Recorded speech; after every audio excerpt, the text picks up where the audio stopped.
Power doesn't care about fairness. It just crushes whoever's weaker. King Draven Valehart spent 15 years believing that truth, building an empire on brutality and fear, until the moon shoved a forgotten girl from an attic straight into his soul.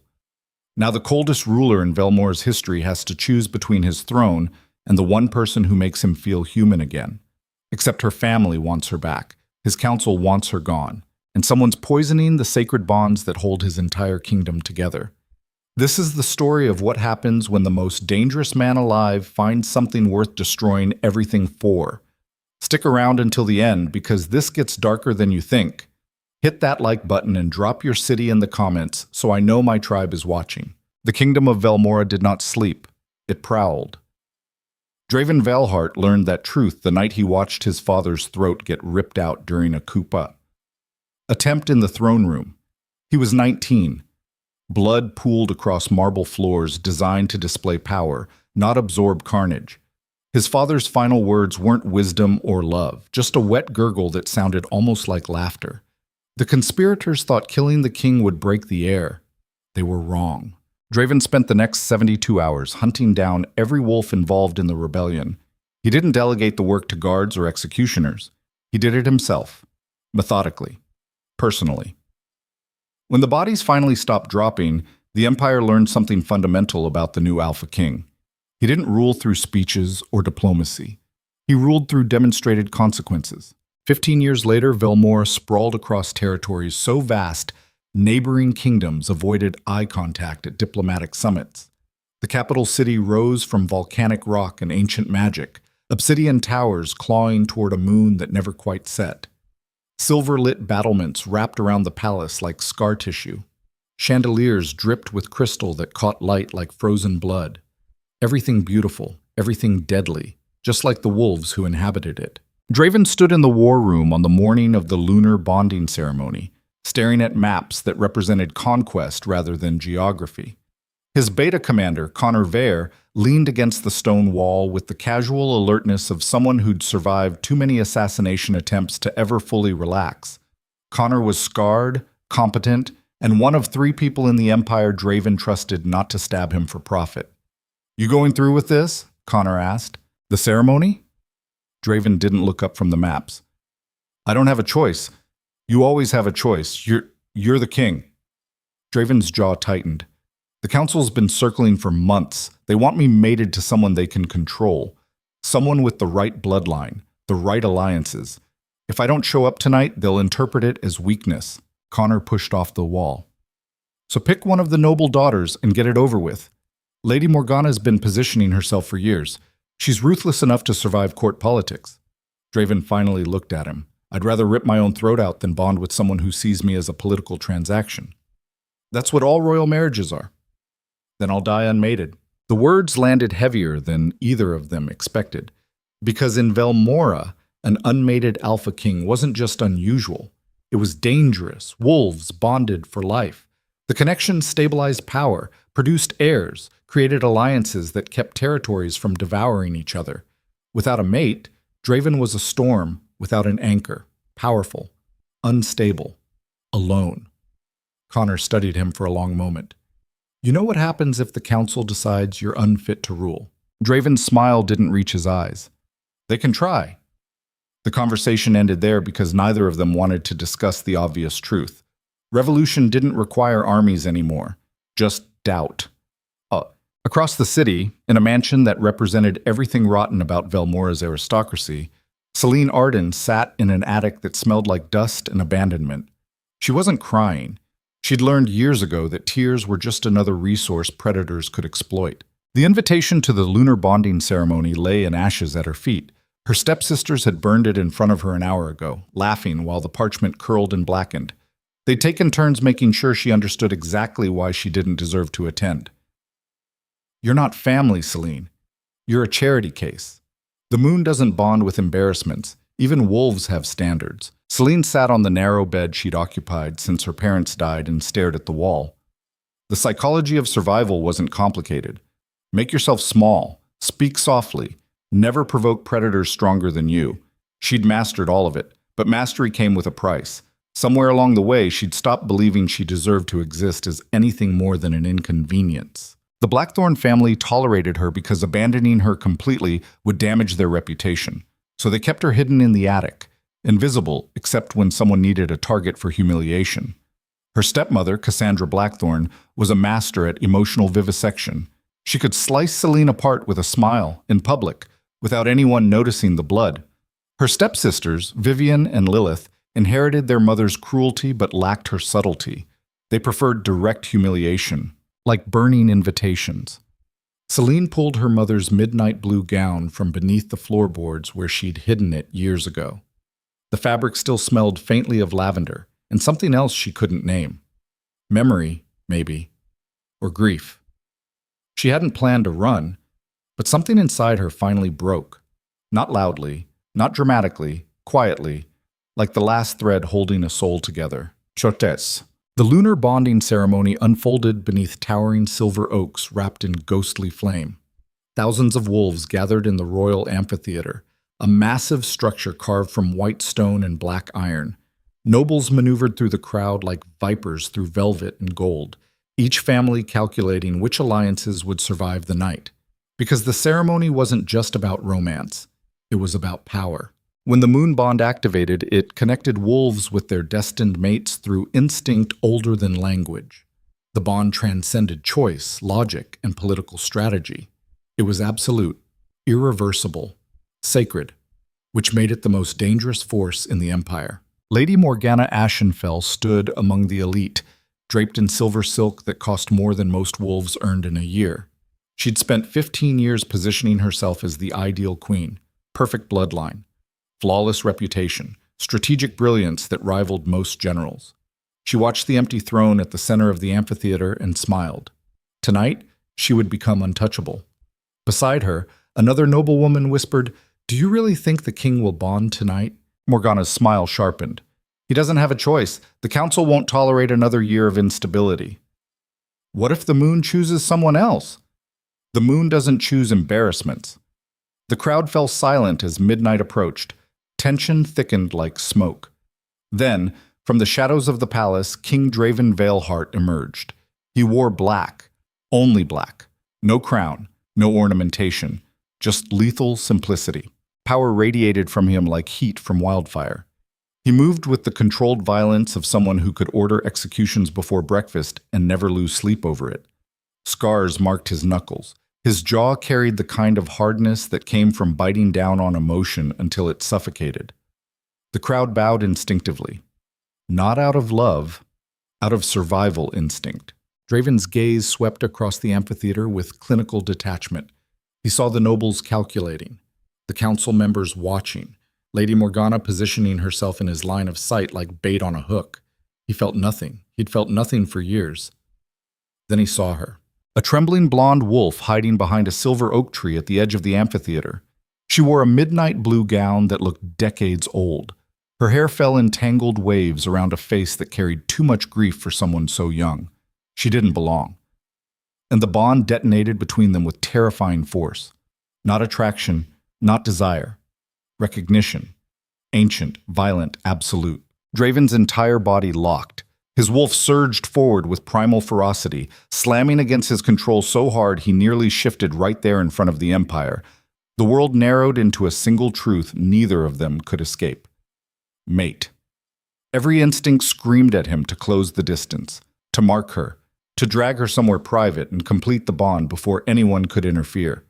But Draven had spent 15 years building control, so he didn't move. He just stared. Selene felt it too. The bond hit her like lightning striking bone. Her wolf, dormant and neglected for years, exploded into awareness. Need surged through her system so intense it burned. She looked up and met the Alpha King's gaze across the amphitheater, and panicked, because she knew exactly what this meant. A forgotten girl from an attic couldn't be the mate of the most powerful alpha in the Empire. The bond had to be a mistake, corrupted, wrong. So she ran. Draven followed. The crowd erupted into chaos. Nobles shouted. Guards moved to intercept. Lady Morgana's perfect mask cracked into something ugly and desperate. But Draven didn't care about any of it. He vaulted over stone benches and shoved through the crowd with single-minded focus. His wolf howled inside him, demanding he catch her, claim her, protect her from everything that might take her away. For the first time in 15 years, King Draven Valehart felt fear. Not fear of war, not fear of assassination, fear of losing the only person who made him feel alive. Selene crashed through the royal gardens like a wounded animal. Her mother's gown caught on thorns, her lungs burned. She didn't know where she was running, only that stopping meant facing a truth she couldn't survive. She stumbled near a shattered marble fountain and collapsed against the stone, gasping. The Alpha King found her there. He emerged from the shadows between silver birch trees, moving with the patient inevitability of a predator who knew the prey couldn't escape. Moonlight carved his features into something almost inhuman, beautiful and brutal. "Don't run from me," he said. His voice wasn't loud. It didn't need to be. Selene pressed herself against the fountain. "This is a mistake. The bond is wrong." Draven stopped 3 feet away. "Do I look confused to you? The magic is corrupted. Everyone knows the bonds are failing. I know the difference between illusion and truth." He took another step forward. "And truth has never hit me this hard before." Selene's hands shook. "You don't understand. I'm nobody. I'm not supposed to be here." "Then why are you?" She opened her mouth, closed it, tried again. "I wanted one night, just one night where I wasn't invisible." Draven crouched in front of her, bringing them eye level. "You're not invisible to me." The bond pulsed between them, dragging them closer. Selene felt her wolf straining toward him with desperate need. Every instinct screamed at her to submit, to accept, to let the bond complete itself. But survival instinct ran deeper than desire. "You can't bond with me," she whispered. "I'll ruin you." Draven's expression didn't change. "What's your name?" "Selene." "Who do you belong to?" She flinched. "Nobody." "Liar." His gaze sharpened. "You're terrified." "Not of me. Of whoever's going to come looking for you." Selene's throat tightened. "Please, just forget you saw me." "Not possible. Then reject me. Tell the moon it made a mistake." Draven reached out slowly, giving her time to pull away. When she didn't, he cupped her face with a gentleness that contradicted everything she'd heard about the brutal Alpha King. "I've rejected a lot of things in my life," he said quietly. "Power, mercy, compassion. But I'm not rejecting you." The bond snapped tighter. Selene's eyes burned. "You don't know what you're asking for. Then tell me." So she did. The words poured out like poison lanced from a wound. She told him about her parents' death, about the Blackthorn family taking her in as a charity case, about years of emotional vivisection disguised as family dynamics, about the attic, the starvation, the humiliation, about learning to make herself so small she almost disappeared. Draven listened without interrupting. His expression remained neutral, but something cold and lethal settled behind his eyes. When she finally stopped talking, he asked one question. "What's the family name?" Selene hesitated. Blackthorn. The name landed like a grenade.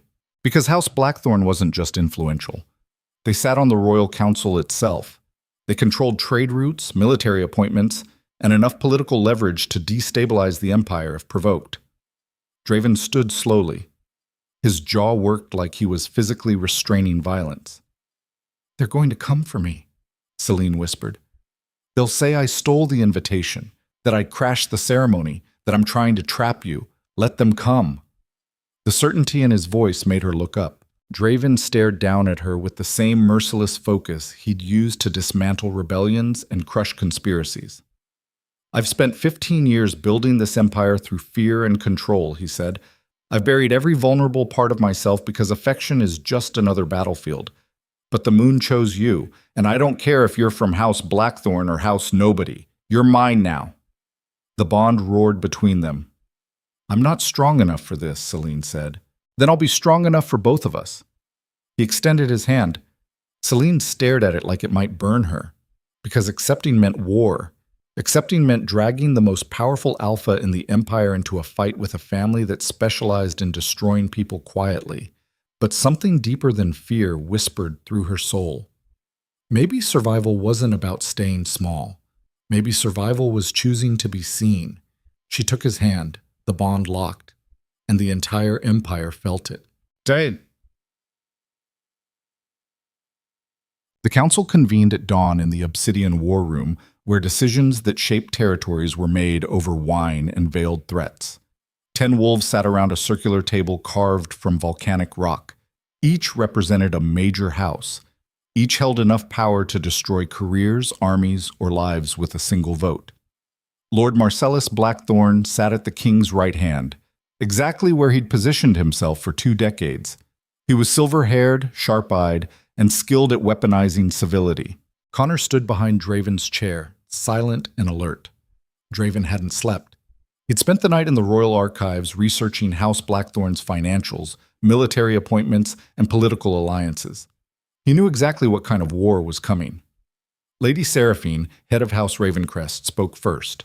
Her voice carried the kind of smoothness that preceded betrayal. "Congratulations on your bonding, Your Majesty, though the circumstances were unexpected." "The moon doesn't consult our expectations," Draven said flatly. Lord Marcellus smiled. "Of course not. Though I must admit confusion. The girl you bonded with last night was reported as a guest who bypassed security protocols. She had an invitation." "Did she?" Marcellus's smile widened. "Because my house issued no such invitation to anyone outside our immediate family." The trap closed around the table like a noose. "Then perhaps your house needs better record-keeping," Draven said. "Or perhaps the girl lied." "Careful." Draven's voice dropped into something colder. "You're talking about my mate. I'm talking about my stepdaughter." The room went silent. Marcellus leaned back in his chair, performance perfected. "Selene Arden has lived under my care since her parents' tragic death. We've provided for her, protected her, given her a home when she had nothing." Draven's fingers tapped the armrest. "Generous. We thought so. Until she stole an invitation meant for my daughters and crashed a royal ceremony to trap the king into a bond. The accusation hung in the air like smoke." Connor's hand moved toward his weapon. Draven raised one finger, stopping him. "Interesting narrative," Draven said. "Tell me something. If Selene is such a valued member of your household, why does she live in an attic?" Marcellus didn't flinch. "She prefers privacy. Why does she eat separately from the family? Personal choice. Why do your daughters call her an embarrassment?" The temperature in the room dropped. Marcellus's smile finally cracked.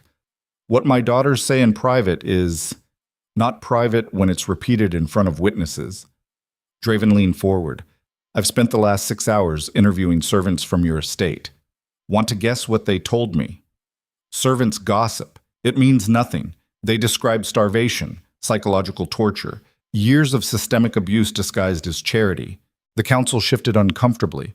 Lord Marcellus's mask slipped entirely into something uglier. "She's a liar. She's always been a liar. Manipulative, weak, desperate for attention." Draven stood. The movement was slow, deliberate, but the threat in it made every wolf in the room tense. "You will not speak about my mate that way. She's not your mate," Marcellus snapped. "The bond is corrupted. The entire ceremony was contaminated. Everyone knows the magic is failing. Then explain why I can feel her heartbeat right now." Silence. "Explain why I know she's terrified, sitting in my quarters, convinced I'm going to send her back to you." "The bond doesn't lie, Your Majesty," Lady Seraphine said carefully, "but House Blackthorn raises valid concerns about legitimacy." Draven's gaze swept the room. "You want legitimacy? Fine. Bring Selene here. Let her speak for herself." Connor moved toward the door. Lord Marcellus shot to his feet. "You can't." "I'm the king. I can do whatever I want." The doors opened. Selene entered flanked by 2 royal guards, wearing a simple dress that didn't hide how small she'd become. Her blonde hair was pulled back. Her hands shook. But she walked into that room anyway. Draven felt pride surge through the bond, so fierce it nearly knocked him off balance. Lady Seraphine studied Selene with clinical detachment. "Miss Arden, can you confirm Lord Blackthorn's account of your relationship?" Selene's voice came out steady. "No." "No? He's lying." The room erupted. "How dare you?" Marcellus started. "I lived in your attic for 8 years, Selene said. I ate scraps. I wore rags. Your daughters burned my mother's belongings in front of me for entertainment. Your wife told me every day that I was worthless, that I should be grateful you didn't throw me out completely. Her voice didn't rise. It didn't need to. You taught me that survival meant making myself invisible, that speaking up meant punishment, that asking for help meant humiliation. She looked directly at Marcellus. So I stayed quiet. For years. I survived the only way I knew how. Draven watched her stand there, shaking but unbroken, and realized something profound. Strength wasn't the absence of fear. It was walking into a room full of predators and speaking truth anyway. Marcellus's face darkened. You ungrateful— Enough! Draven's command cut through the room like a blade. House Blackthorn is stripped of council status, effective immediately. The room exploded into chaos. Guards moved to the doors. Nobles shouted over each other. Marcellus lunged toward Selene with rage, twisting his features into something monstrous. Draven intercepted him. The Alpha King moved faster than thought, slamming Marcellus against the obsidian wall hard enough to crack stone. His hand locked around the Lord's throat. Touch her again, Draven said quietly, and I'll rip your throat out in front of your family. He released Marcellus, letting him collapse to the floor. Then he turned to Selene and extended his hand. She took it, and they walked out of the council room together while the Empire watched its social hierarchy shatter in real time. The fallout was immediate and brutal. House Blackthorn lost council status, trade privileges, and military appointments within 48 hours. Cassandra Blackthorn's pristine reputation crumbled as servants testified about systematic abuse. Vivian and Lilith found themselves suddenly uninvited from every social event that mattered. The aristocracy learned something terrifying. The coldest ruler in Velmora's history had found something he loved more than power, which made him infinitely more dangerous. But beneath the political carnage, something darker festered. Connor found Draven in the strategy room 3 days after the council meeting, holding a glass vial filled with ash. We found this in the ceremonial grounds, Connor said, hidden beneath the silver oaks. Draven took the vial. What is it? Moonshade ash. The words landed like poison. Because moonshade ash was a forbidden alchemical toxin capable of corrupting spiritual bonds. In high enough concentrations, it could distort the mating instinct itself, connecting wolves to the wrong partners or destroying bonds entirely. How much? Draven asked. Enough to contaminate the entire ceremony. Draven's jaw tightened. Someone poisoned the bonding rites. Someone who wanted chaos. They stood in silence, processing the implications, because this wasn't just political sabotage. This was an attack on the foundation of Velmora itself. If the mating bonds failed, noble bloodlines collapsed. Alliances fractured. Power structures built over centuries would crumble into civil war. And someone wanted exactly that. How many bonds have failed since the ceremony? Draven asked. Connor pulled out a report. 17 confirmed. Wolves bonding to incompatible mates. Bonds breaking within days. Nobles are panicking. They should be. Draven stared at the ash in the vial, mind racing through possibilities. Whoever orchestrated this had access to the ceremonial grounds, knowledge of ancient alchemy, and motivation to destabilize the Empire. That narrowed the suspects considerably. We need to find out who's behind this, Draven said. Before the next ceremony. There's a problem. What? The Equinox Ascension is in 2 weeks. Draven's blood went cold. Because the Equinox Ascension wasn't just another ceremony. It was the event where newly bonded mates completed their connection permanently before the entire Empire. It was tradition, sacred, political theater designed to demonstrate stability. And if Draven and Selene's bond was corrupted, if the ash had poisoned their connection, completing it publicly would destroy his legitimacy forever. We postpone, Draven said. Connor shook his head. The council already announced it. If you postpone now, it confirms their suspicions that your bond is false. So we're trapped. We're targets. That night, Draven found Selene in the royal library, curled into a window seat overlooking the city. Moonlight painted her features in silver and shadow. She looked up when he entered. Should I be worried that you keep finding me in dark corners? Draven almost smiled. It's a skill. Stalking your mate? Protecting her. Selene's expression softened. From what? Everything. He sat beside her, close enough that their shoulders touched. The bond hummed between them, warm and steady. Are you okay? She asked quietly. No. She waited. Draven stared out at the city. Someone poisoned the bonding ceremony. Our bond might be corrupted. Selene went very still. What does that mean? It means there's a chance what we feel isn't real, that the ash distorted our connection, that I'm building a war around something that might collapse. Do you believe that? Draven looked at her. I don't know what I believe anymore. Selene took his hand. I've spent my entire life being told I'm not good enough, that I don't deserve happiness, that any affection I receive is charity or manipulation. She squeezed his fingers. So when the bond hit me that night, my first instinct was to run, because I couldn't believe something that powerful could be real. Draven's throat tightened. But then you followed me, Selene continued. You listened. You believed me when I told you about my family. You went to war with the council for me. That's not proof the bond is real. No. But it's proof you are. The words hit harder than any weapon. Draven pulled her closer, burying his face in her hair. The bond pulsed between them, fierce and undeniable. If this is corrupted, he whispered, then corruption feels a lot like home. Selene's arms wrapped around him. They sat there in the darkness while the Empire prowled outside, unaware that the king and his mate were about to face something more dangerous than political conspiracy. They were about to face doubt. The Equinox Ascension ceremony loomed 2 weeks away. Draven spent every waking hour hunting for the architect behind the poisoning. Connor interrogated servants, guards, and suppliers.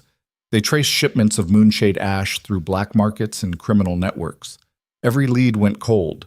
Whoever orchestrated this knew how to hide. Meanwhile, Selene trained with the Royal Guard, learning to defend herself. Not because Draven doubted his ability to protect her, but because she refused to be helpless ever again. Lady Morgana watched from the shadows, her perfect mask rebuilt. And across the Empire, more bonds failed. Nobles whispered about corrupted magic. Panic spread through bloodlines that depended on the mating system for power and control. The night before the ceremony, Draven stood on the balcony of his quarters, staring at the moon. Selene joined him, wearing the midnight blue gown she'd worn the night they met. You kept it, Draven said. It's the only thing I have left of my mother. He pulled her against his chest. Tomorrow, the entire Empire watches us complete the bond. Are you scared? Terrified. She looked up at him. Of what? That I'll lose you. Draven's arms tightened. That this is all a lie. That the moon played a cruel joke, and I've built my entire future on poison and desperation. Selene reached up and cupped his face. Then we'll burn together. The bond surged between them, hot and absolute. Draven kissed her like she was oxygen, and he'd been drowning for 15 years. When they finally pulled apart, she whispered against his mouth, No matter what happens tomorrow, you're not alone anymore. Neither are you. They stood there beneath the eternal moon while the Empire held its breath. And somewhere in the darkness, the architect of chaos prepared to strike one final time. Because crowns create rulers, but love creates monsters. And tomorrow, the entire kingdom would learn exactly what kind of monster King Draven Valehart became when someone threatened the center of his soul. The morning of the Equinox Ascension arrived with the kind of stillness that preceded violence. Draven woke before dawn with Selene curled against his chest, her breathing soft and even. He didn't move. Didn't want to disturb the last moment of peace before the Empire demanded its pound of flesh. The bond thrummed between them, steady as a heartbeat.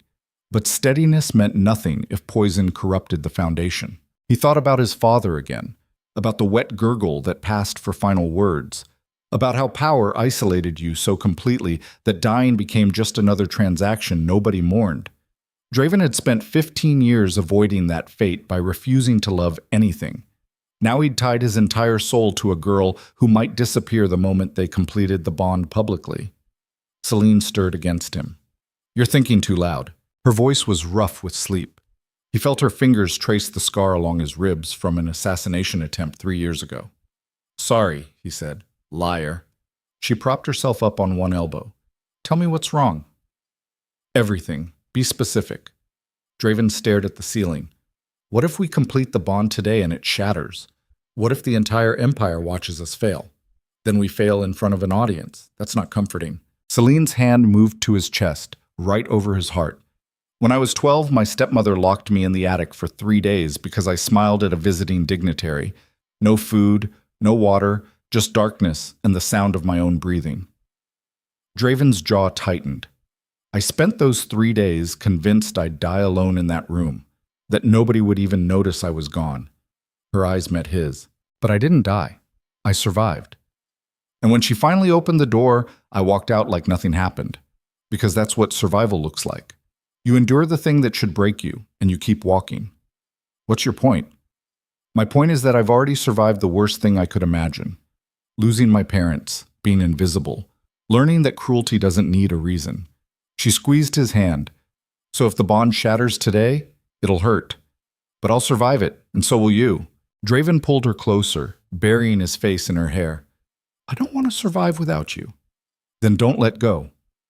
The simplicity of it cut through every strategic calculation he'd constructed, every contingency plan, every escape route. Sometimes the only option was to hold on and refuse to let the world rip you apart. He kissed her forehead. I won't. Good. Because I'm not going anywhere. They lay there as dawn broke over Velmora, painting the obsidian towers in shades of blood and gold. Outside, the Empire prepared for a ceremony that would either legitimize a king's bond or expose the rot consuming the kingdom from within.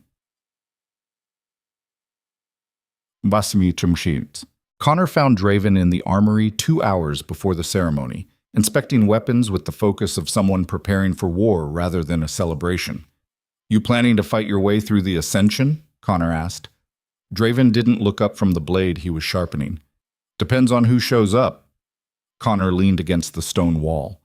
We've stationed guards at every entrance, triple security on the ceremonial grounds. If anyone tries what they did last time, they'll try something different. The certainty in Draven's voice made Connor pause. You think they'll attack during the ceremony itself? Connor asked. I think whoever poisoned the bonds wants to prove they're corrupted. And the best way to do that is to make ours fail publicly. That's a suicide mission. You'd execute anyone who interfered. Draven set down the blade. Unless they don't care about survival, unless proving the bonds are broken matters more than living. Connor absorbed that. So we're dealing with a zealot, or someone with nothing left to lose. They stood in silence, both understanding the implications. Zealots didn't negotiate. They didn't retreat. They martyred themselves for causes that outlived their bodies, which made them infinitely more dangerous than mercenaries or opportunists. Connor cleared his throat. The council's been asking questions. What kind of questions? The kind that sound like concern, but feel like interrogation. Lady Seraphine wants to know if you've experienced any bond instability. Lord Theron's been spreading rumors about corrupted magic affecting judgment. They're building a case. For what? For removing you if the bond fails. Draven's expression hardened into something colder than stone. Let them try. Connor studied him for a long moment. You know what happens if this goes wrong today? If the bond shatters in front of the Empire, they won't see it as magical corruption. They'll see it as weakness. Then I'll show them what weakness really looks like. The threat hung in the air like smoke, because Draven Valehart had built an empire on demonstrated consequences. And if the Council thought a failed bond would make him vulnerable, they fundamentally misunderstood what kind of monster they'd created. Weakness wasn't losing something you loved. Weakness was letting someone take it from you without burning the world down in response. Selene stood in front of the mirror in the royal quarters, wearing a gown designed specifically for the Ascension ceremony. Silver silk wrapped her body like liquid moonlight. The fabric moved with her breathing, designed to symbolize the bond between wolf and moon. She looked like a queen. She felt like an imposter. A knock interrupted her spiral. Lady Alara, one of the few noble women who'd shown Selene genuine kindness, entered carrying a velvet box. For you, Alara said. From the king. Selene opened the box. Inside lay a crown forged from silver and black iron, delicate but deadly. Moonstone gems caught the light like captured stars. It was the most beautiful thing she'd ever seen. It was also terrifying, because crowns weren't just accessories, they were declarations, promises, targets. He wants me to wear this? Selene asked. Alara smiled. He wants everyone to know you're not just his mate. You're his queen. I don't know how to be a queen. Neither did he when he became king. But he learned. By killing people. Alara's smile didn't falter. By protecting what mattered. The distinction felt important. Selene lifted the crown from the box. The metal was cool against her fingers. She placed it on her head, careful and deliberate. Her reflection stared back at her. A girl who'd spent years invisible now stood wrapped in silver and crowned in iron. The transformation should have felt empowering. Instead, it felt like painting a target on her back. "How do I survive this?" Selene asked quietly. Alara met her gaze in the mirror. "You already know how, the same way you survived the Blackthorns, by refusing to let them make you small. This is different." "Is it? The Blackthorns wanted you invisible.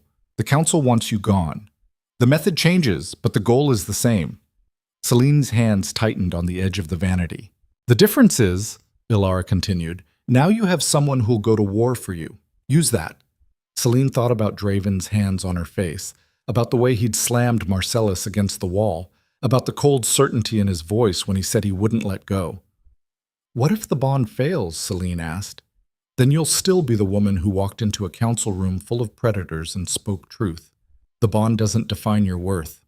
The words settled into Selene's chest like armor. She adjusted the crown and stood. If she was going to face the Empire, she'd do it on her feet. Traitors.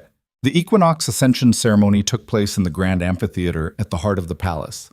Unlike the sprawling outdoor venue from the lunar bonding, this space was enclosed, intimate, designed for witnesses rather than crowds. Exactly 200 wolves filled the stone benches. Every major house sent representatives. The council occupied the front row like judges at an execution. The ceiling opened to the sky, allowing moonlight to flood the center stage where a raised platform waited. Connor stood near the entrance, watching nobles file in with the alertness of someone who'd survived too many ambushes to ever relax completely. Something felt wrong, not obviously, not dramatically, just wrong. The air carried tension thicker than it should. Nobles kept glancing at each other with expressions that looked rehearsed. Lady Seraphine smiled too much. Lord Theron avoided eye contact entirely. Connor's instincts screamed trap. He caught Draven's eye across the amphitheater and gave a subtle signal. "Be ready." Draven's expression didn't change, but Connor saw the shift in his posture, the slight adjustment of weight, the predator recognizing danger. The ceremony began at midnight. Draven entered first, dressed in black with silver threading that caught moonlight like veins of ore through stone. He wore no crown, just the absolute authority of someone who didn't need symbols to command respect. The crowd fell silent. He climbed the platform and turned to face the entrance. Then Selene appeared. The amphitheater collectively held its breath. She moved with careful grace, the silver gown flowing around her like water. The crown on her head caught moonlight and threw it back in defiance. She looked fragile and unbreakable at the same time. Draven felt the bond surge as she approached. Need, possession, protection. All of it slamming through him with enough force to make his wolf snarl for release. She climbed the platform and stood facing him. Their eyes met, and for a moment, the Empire disappeared. The High Priestess, an ancient wolf who'd conducted bonding ceremonies for 3 generations, stepped forward. Her voice carried through the amphitheater with ceremonial weight. "We gather under the eternal moon to witness the completion of a sacred bond. King Draven Valehart and Selene Arden, chosen by ancient magic, will now join their souls permanently before the eyes of the Empire." She raised a ceremonial blade forged from moon-blessed silver. The ritual required blood, a symbolic merging. Each mate would cut their palm and join hands, allowing their blood to mix while speaking the binding words. Simple, sacred, irreversible.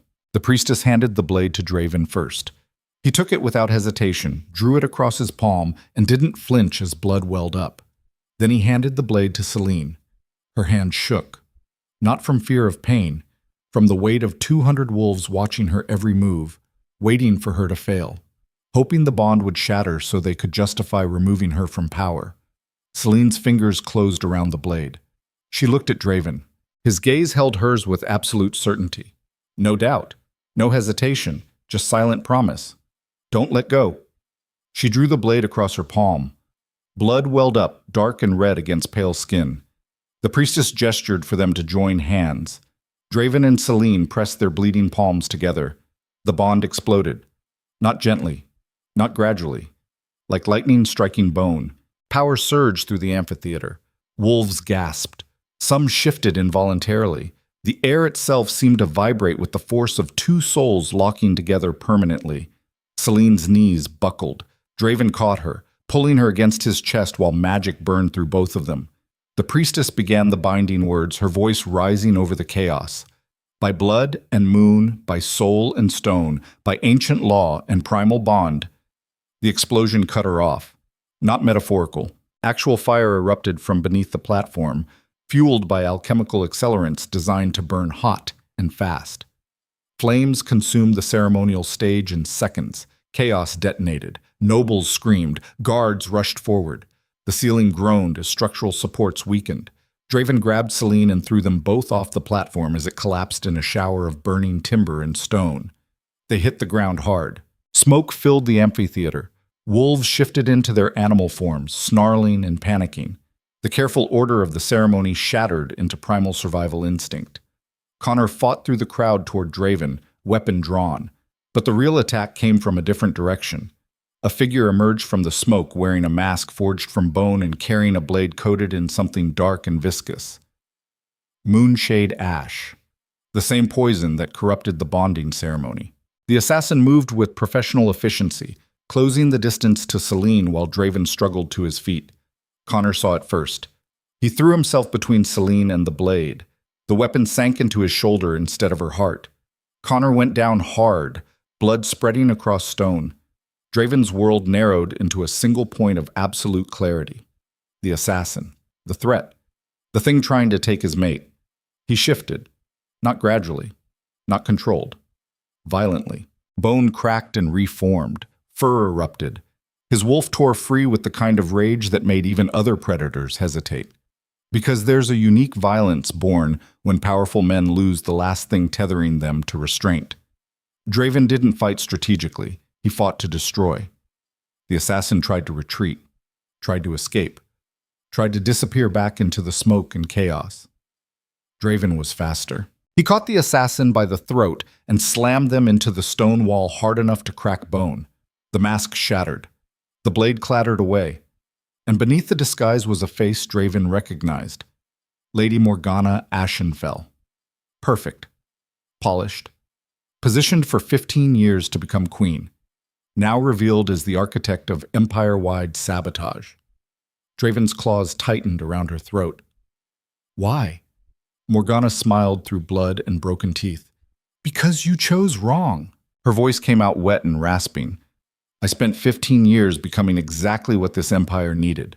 Perfect bloodline, perfect reputation, perfect queen. She coughed blood. And you threw it away for a girl from an attic.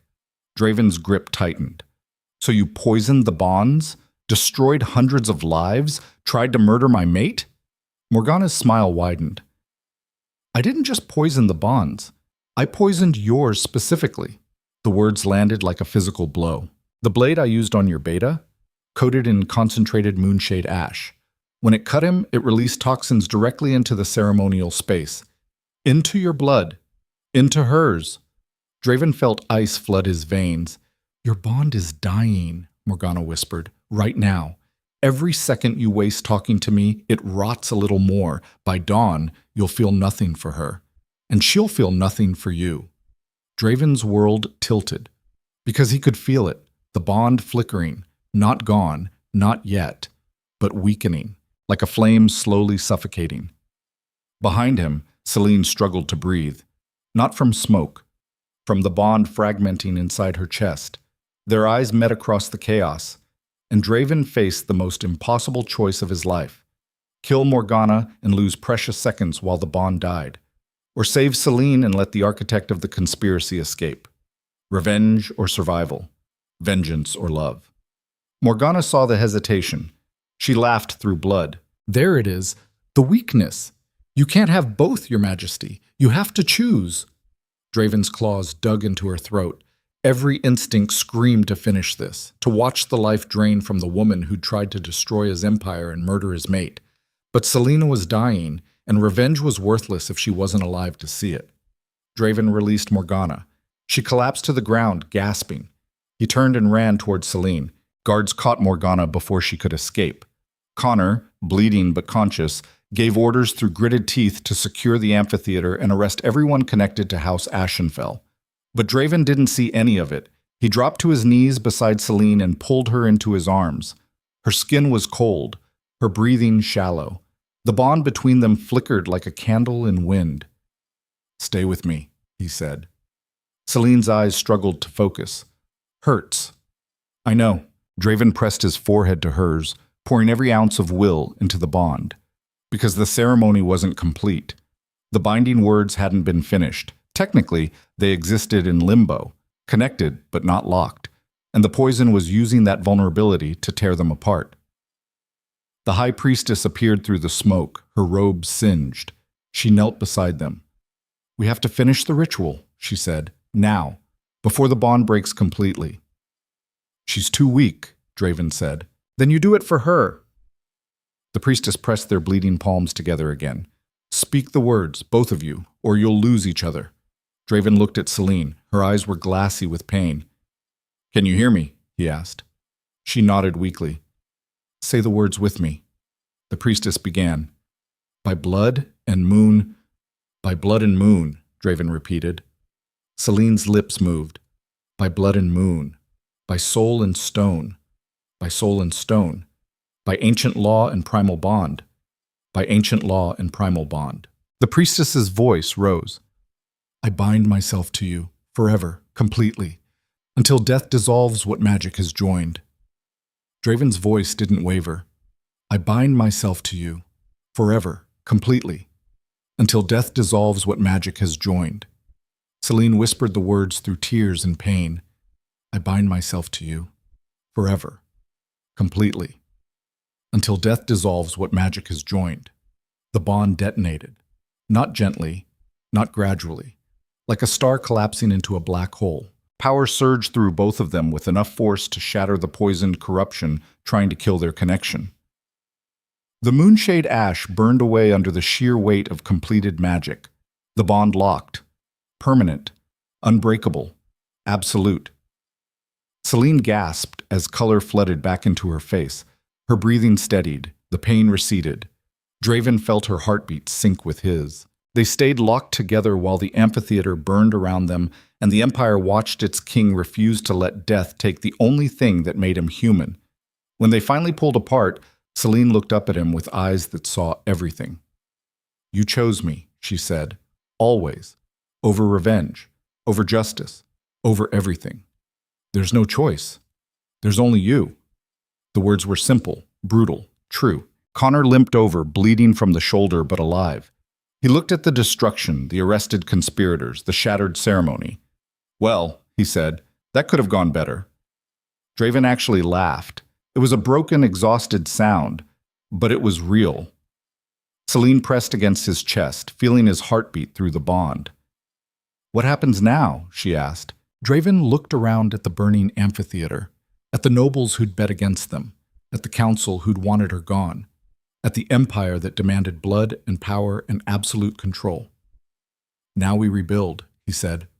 "All of it. The bonds, the ceremony, the laws that let people like the Blackthorns and Morgana destroy lives without consequences. That's going to make enemies. We already have enemies." Draven helped Selene to her feet.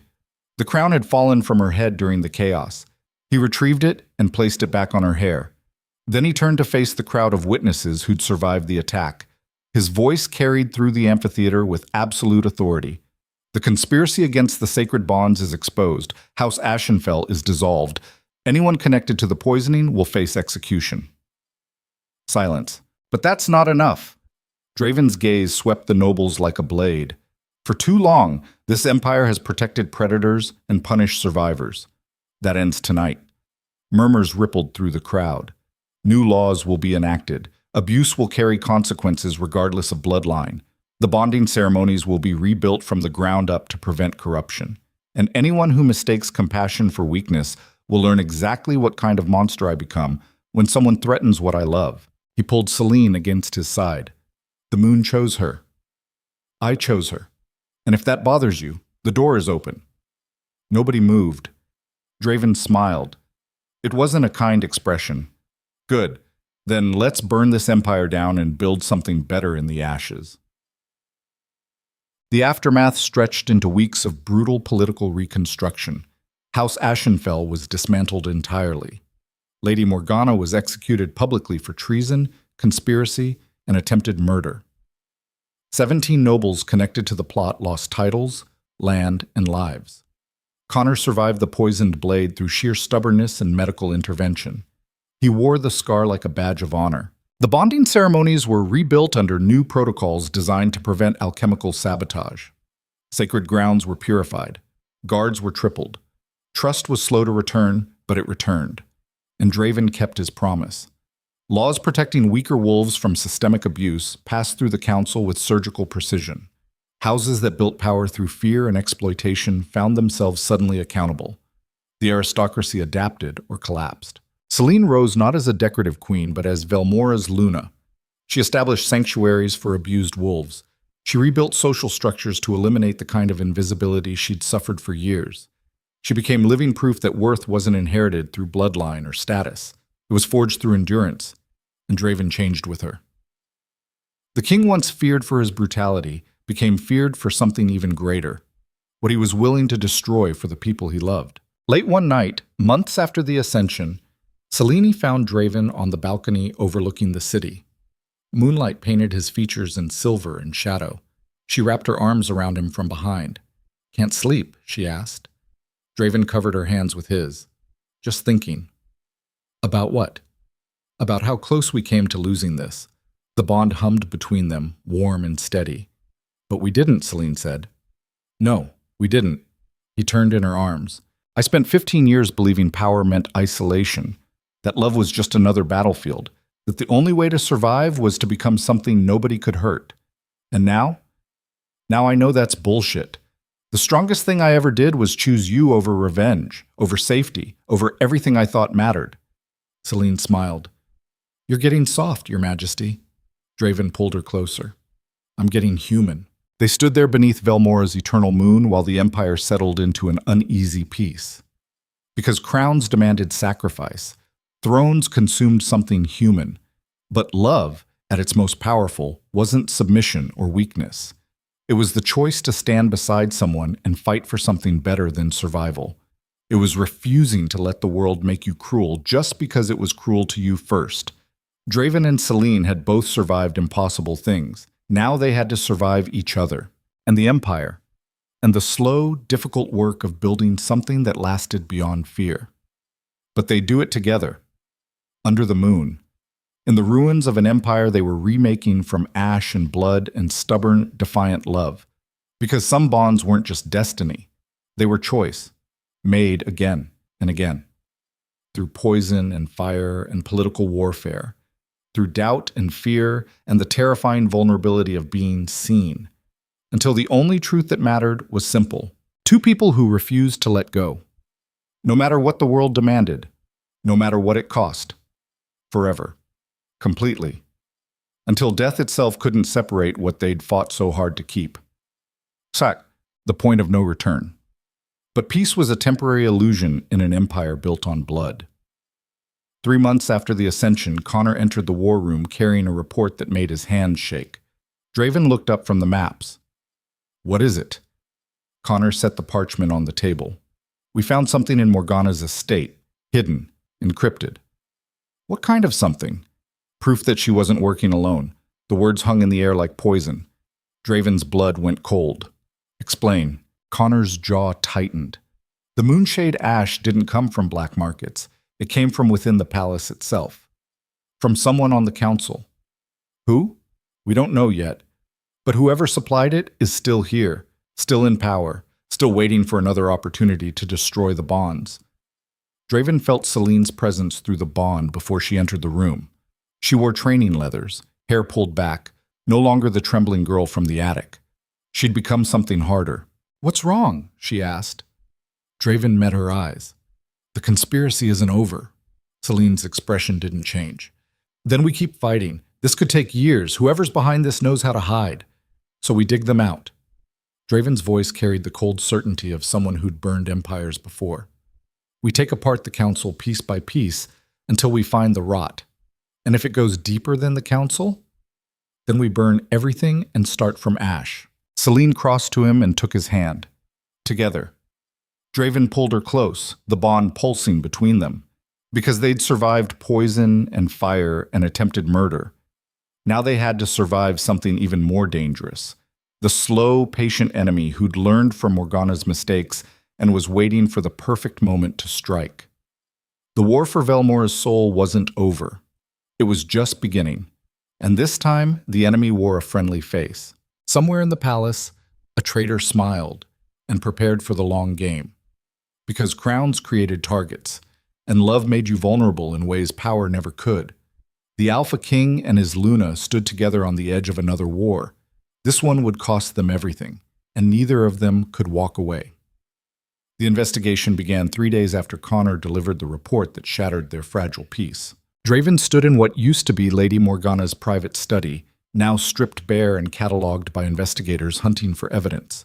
The room smelled like ash and old perfume. Everything beautiful had been removed.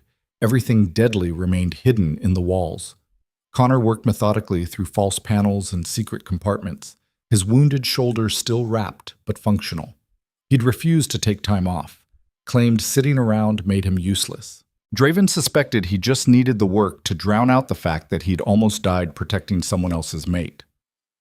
"Found something," Connor said. He pulled a leather-bound journal from beneath a floorboard. The pages were filled with coded correspondence, alchemical formulas, and names. So many names. Draven took the journal and flipped through it. His expression darkened with each page. Because the conspiracy wasn't just Morgana. It was a network. Suppliers who provided the Moonshade ash. Guards who'd looked the other way during the Ascension attack. Nobles who'd funded the operation through shell accounts and anonymous donations. And at the center of it all, one name appeared more than any other. A council member. Someone close enough to access palace security. Someone trusted enough to move through restricted areas without suspicion. Someone positioned to observe the king's vulnerabilities and exploit them. The name in the journal was written in Morgana's distinctive hand, circled 3 times in red ink. Theron Ashcroft. Draven's blood went cold, because Lord Theron Ashcroft wasn't just a council member. He was Draven's military advisor, the strategist who'd helped plan defenses against external threats for 8 years. The man who'd sat at war tables and discussed classified intelligence. The man Draven had trusted with access to everything. Connor saw Draven's expression. "You know him." It wasn't a question. Draven's jaw tightened. "He's been on my council since I took the throne. He helped restructure the military after the Northern Rebellion. He has clearance for every defensive protocol in the Empire. Then he knows exactly how to dismantle it." The implications crashed through Draven like falling stone. If Theron was the architect behind the conspiracy, he'd spent years positioning himself, learning weaknesses, building networks, waiting for the perfect moment to strike. And Morgana's attack wasn't the main assault. It was reconnaissance.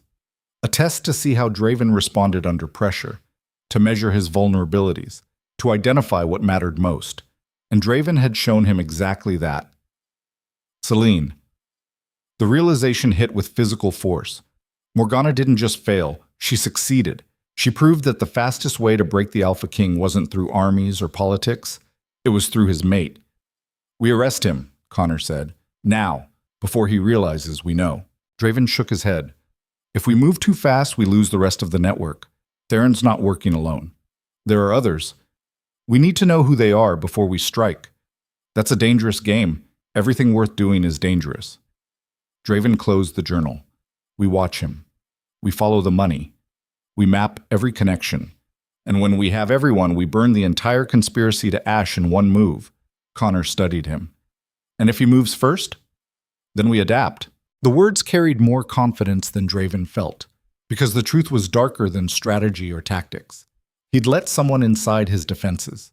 Someone who'd eaten at his table, advised his decisions, and gained access to the center of power. And that someone had been planning his destruction for years. Trust was the most expensive currency in an empire built on blood. Draven had just learned he'd been spending it on a traitor. Across the palace, Selene trained with the royal guard in a courtyard designed for combat, rather than ceremony. She moved through defensive forms with mechanical precision, her body learning to respond without thought. The instructor, a scarred veteran named Kyle, watched with critical approval. "Better," he said, "but you're still pulling your strikes." Selene reset her stance. "I don't want to hurt anyone. That's going to get you killed." The bluntness cut through her hesitation. Kale crossed the courtyard. "You think the next assassin is going to care about your intentions? You think whoever comes after you will hesitate because you're kind? No. Then stop fighting like someone who deserves to survive, and start fighting like someone who refuses to die." The distinction mattered. Selene had spent her entire life making herself small, avoiding conflict, surviving through invisibility. But invisibility didn't work when someone painted a target on your back. Kale handed her a real blade, not training steel, actual weapon. "Again," he said. "And this time, commit." Selene took the blade. The weight felt wrong in her hand. Too heavy, too real. But she raised it anyway. Because survival wasn't about comfort, it was about adaptation. She moved through the forms again. This time, her strikes carried force, intent, the willingness to damage rather than just defend. Kale smiled. There it is, the Luna showing teeth. Selene lowered the blade, breathing hard. "Does it ever get easier?" "No, but you get stronger." The training continued until her muscles burned and sweat soaked through her clothes. When Kyle finally dismissed her, Selene sat on the stone steps overlooking the courtyard. Her hands shook, not from exhaustion, from the realization that she was changing into something she didn't recognize. The girl from the attic wouldn't have held a blade. The queen being forged in blood and politics had no choice. Draven found her there an hour later. He sat beside her without speaking, just pressed his shoulder against hers. The bond hummed between them. "You're quiet," Selene said. "Thinking." "About what?" "How to keep you alive." The honesty cut through any pretense. Selene leaned against him. "I can take care of myself now. Kale's making sure of it." "I know. But that doesn't stop me from wanting to lock you somewhere safe and burn anyone who looks at you wrong. That's not sustainable." Draven smiled, but it didn't reach his eyes. "I'm aware." They sat in silence while the sun set over Velmora's obsidian towers. Finally, Selene asked the question that had been building since the ascension. "Do you regret it?" "Choosing me." Draven turned to look at her. "Never. Even with everything it's cost? The conspiracy, the attacks, the constant danger. Especially because of that." He took her hand. "Before you, I was just surviving. Building power because it was the only thing I knew how to do. Becoming colder every year until I couldn't remember what being human felt like. And now? Now I remember. And it's terrifying. And I wouldn't trade it for anything." Selene's throat tightened. "Even if it gets us both killed, then we die together." The simplicity of it broke something in her chest, because that was the difference between surviving and living. Surviving meant protecting yourself at all costs. Living meant choosing someone else and accepting the consequences. Draven pulled her closer. "We're going to find whoever's behind this, and we're going to end it. Promise?" "Promise." He didn't tell her about Theron, not yet. Not until he had proof solid enough to act on, because the worst betrayals came from people you'd already learned to trust. The council meeting 3 days later felt different. Draven noticed it immediately. The way nobles positioned themselves, the glances exchanged when they thought he wasn't watching, the careful neutrality that preceded coordinated action. Something was coming. He sat at the head of the table with Connor standing behind his chair. Selene occupied the seat to his right, a deliberate symbol that she wasn't just decoration. She was power. Lord Theron Ashcroft sat 3 seats down, perfectly composed. His expression showed appropriate concern. His posture communicated loyalty. Everything about him screamed trustworthy advisor. Draven wanted to rip his throat out, but patience was a weapon too.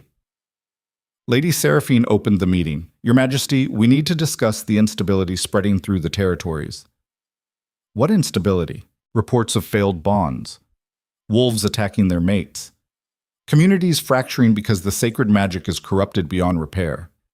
Draven's expression didn't change. We've implemented new protocols. The ceremonial grounds are purified. Security is tripled.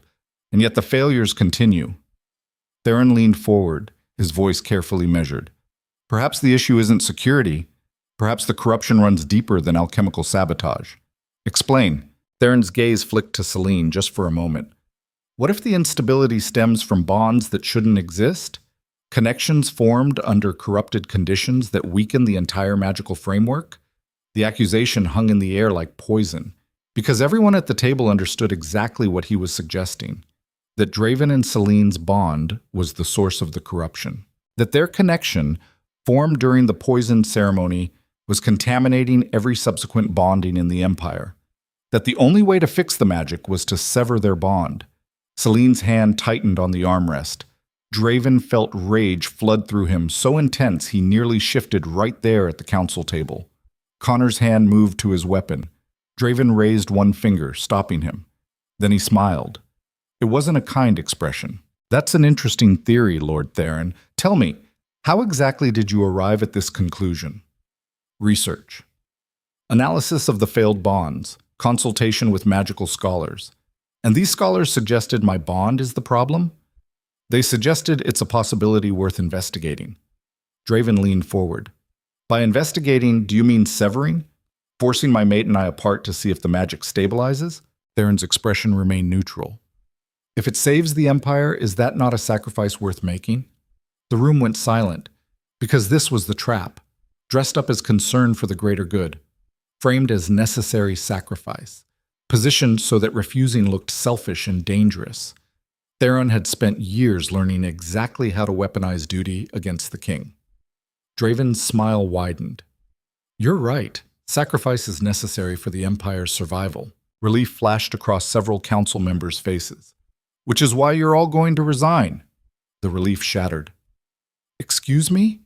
Lady Seraphine said. Draven stood. You heard me? Every person at this table who thinks my bond is the problem has 48 hours to tender their resignation and leave the capital. Your Majesty, you can't. I'm the king. I can do whatever I want. This is tyranny. No, tyranny is what happens when I stop being polite about traitors. The word landed like a blade. Theron's mask finally cracked. Careful, Your Majesty. Accusations without proof are dangerous. Draven pulled the leather journal from inside his jacket and dropped it on the table. The sound echoed through the chamber.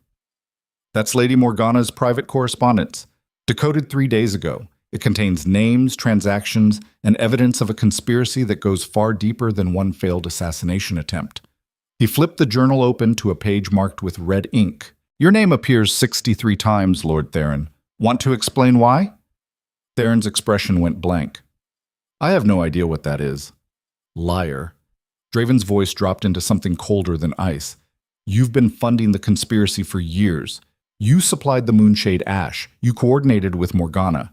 You've been systematically destabilizing the bonding magic to create exactly this moment. That's absurd, is it? Because the evidence suggests you wanted me unmated and vulnerable. And when the moon chose someone anyway, you tried to kill her. And when that failed, you positioned yourself to convince the council that my bond is the source of corruption. Theron shot to his feet. I have served this empire faithfully for 8 years. I know. I was there. Draven moved around the table with predatory focus.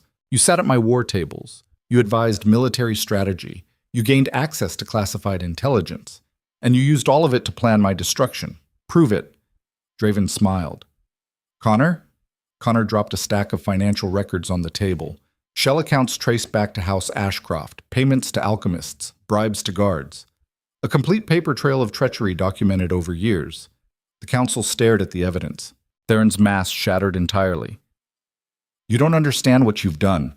The bonds are failing because you broke protocol, because you chose weakness over strength. I chose love over fear, and you'll destroy the Empire for it. Then I'll build a better one. Draven's hand moved to Theron's throat, not squeezing, just resting there with absolute certainty. You made one critical mistake. You assumed I'd value the Empire more than her, that I'd sacrifice my mate to preserve power. He leaned closer. But the Empire is just territory. She's my soul. Guards moved forward. Theron was arrested.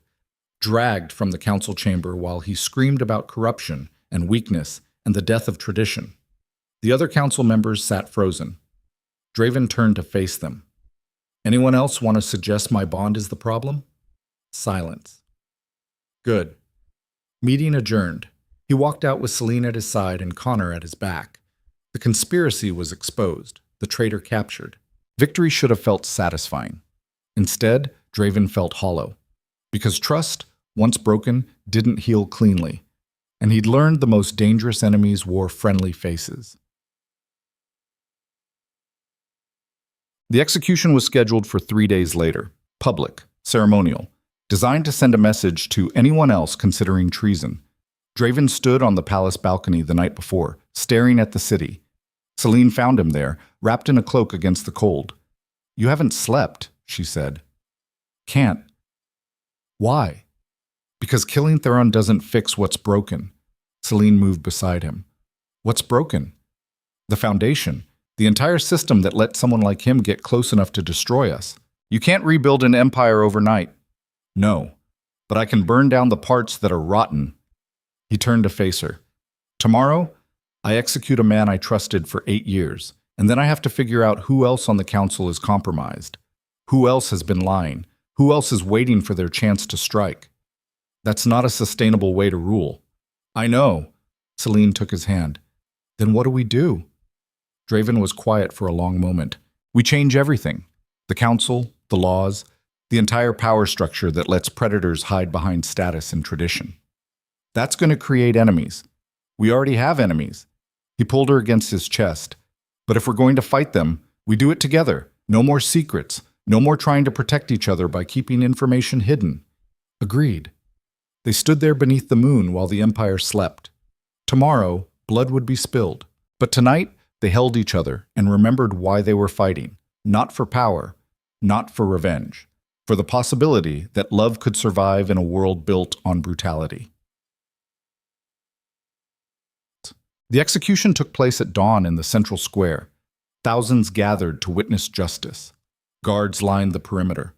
The executioner's platform rose from stone stained with generations of traitors' blood. Draven stood on the palace balcony overlooking the square. Selene beside him. Connor at his back. Theron was led to the platform in chains. He didn't beg, didn't plead, just stared at Draven with cold hatred. The executioner read the charges. Treason, conspiracy, attempted murder of the Luna, all punishable by death. Theron was forced to his knees, the blade was raised, and then everything went wrong.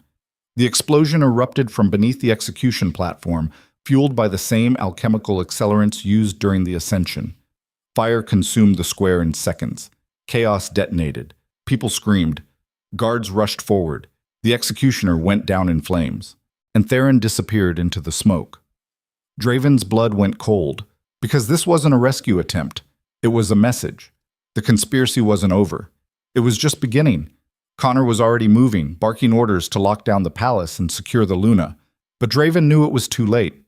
Whoever was behind this had just demonstrated something terrifying. They could strike anywhere, even in the heart of the capital, even surrounded by guards, even when the king was watching. Selene grabbed Draven's arm. What just happened? War. The word came out flat, because that's what this was. Not politics, not conspiracy. Full-scale war for control of Velmora's soul. And the enemy had just announced they weren't afraid of the Alpha King anymore. Guards secured the palace within minutes. Emergency protocols activated. The city locked down. But Theron was gone, and with him went any chance of extracting information about who else was involved. Draven stood in the war room staring at maps that no longer meant anything. Connor entered, soot-stained and bleeding from a dozen minor cuts.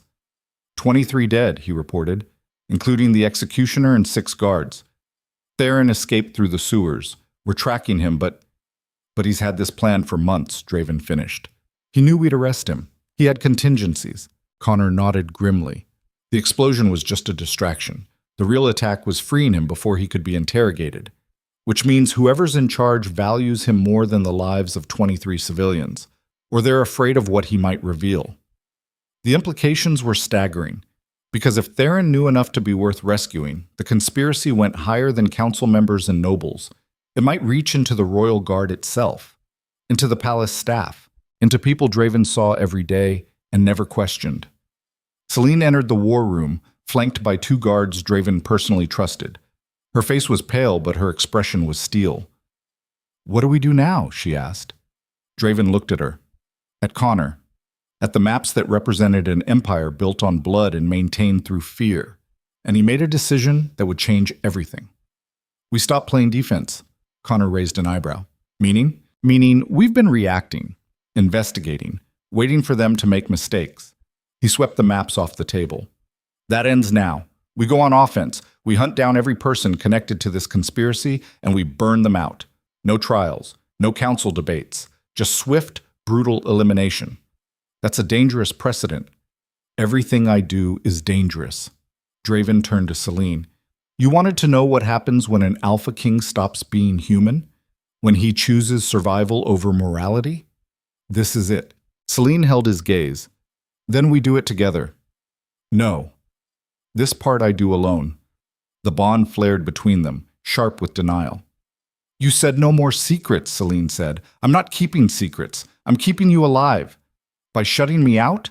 By making sure you don't become the monster I'm about to turn into." The words landed heavy, because Draven knew exactly what he was proposing. Becoming the brutal, merciless king everyone feared, abandoning restraint, burning through the empire like wildfire until nothing remained except loyalty or ash. It was the only way to win, but it would cost him everything human he'd fought to preserve. Selene crossed the room and grabbed his face, forcing him to look at her. "You don't get to decide that alone. You don't get to sacrifice your soul to protect mine. Someone has to. Then we both fall." Her voice didn't waver. "I didn't survive the Blackthorns by staying clean. I survived by doing what was necessary. So if you're going to war, I'm going with you. And if we have to become monsters, we do it together." Draven stared at her. The girl from the attic, the Luna with steel in her spine, his mate, his equal. Finally, he nodded. "Together, then." Connor cleared his throat. "If you two are done having a moment, we have an empire to save." Draven turned back to the war room. His expression settled into something cold and lethal. "Find Theron. Find everyone connected to him. And bring them to me alive. And if they resist, then make sure I can still identify the bodies." Connor smiled. It wasn't a kind expression. "Now we're talking." Mag. The hunt began at midnight. Draven led the strike teams personally, moving through the city like a blade through silk.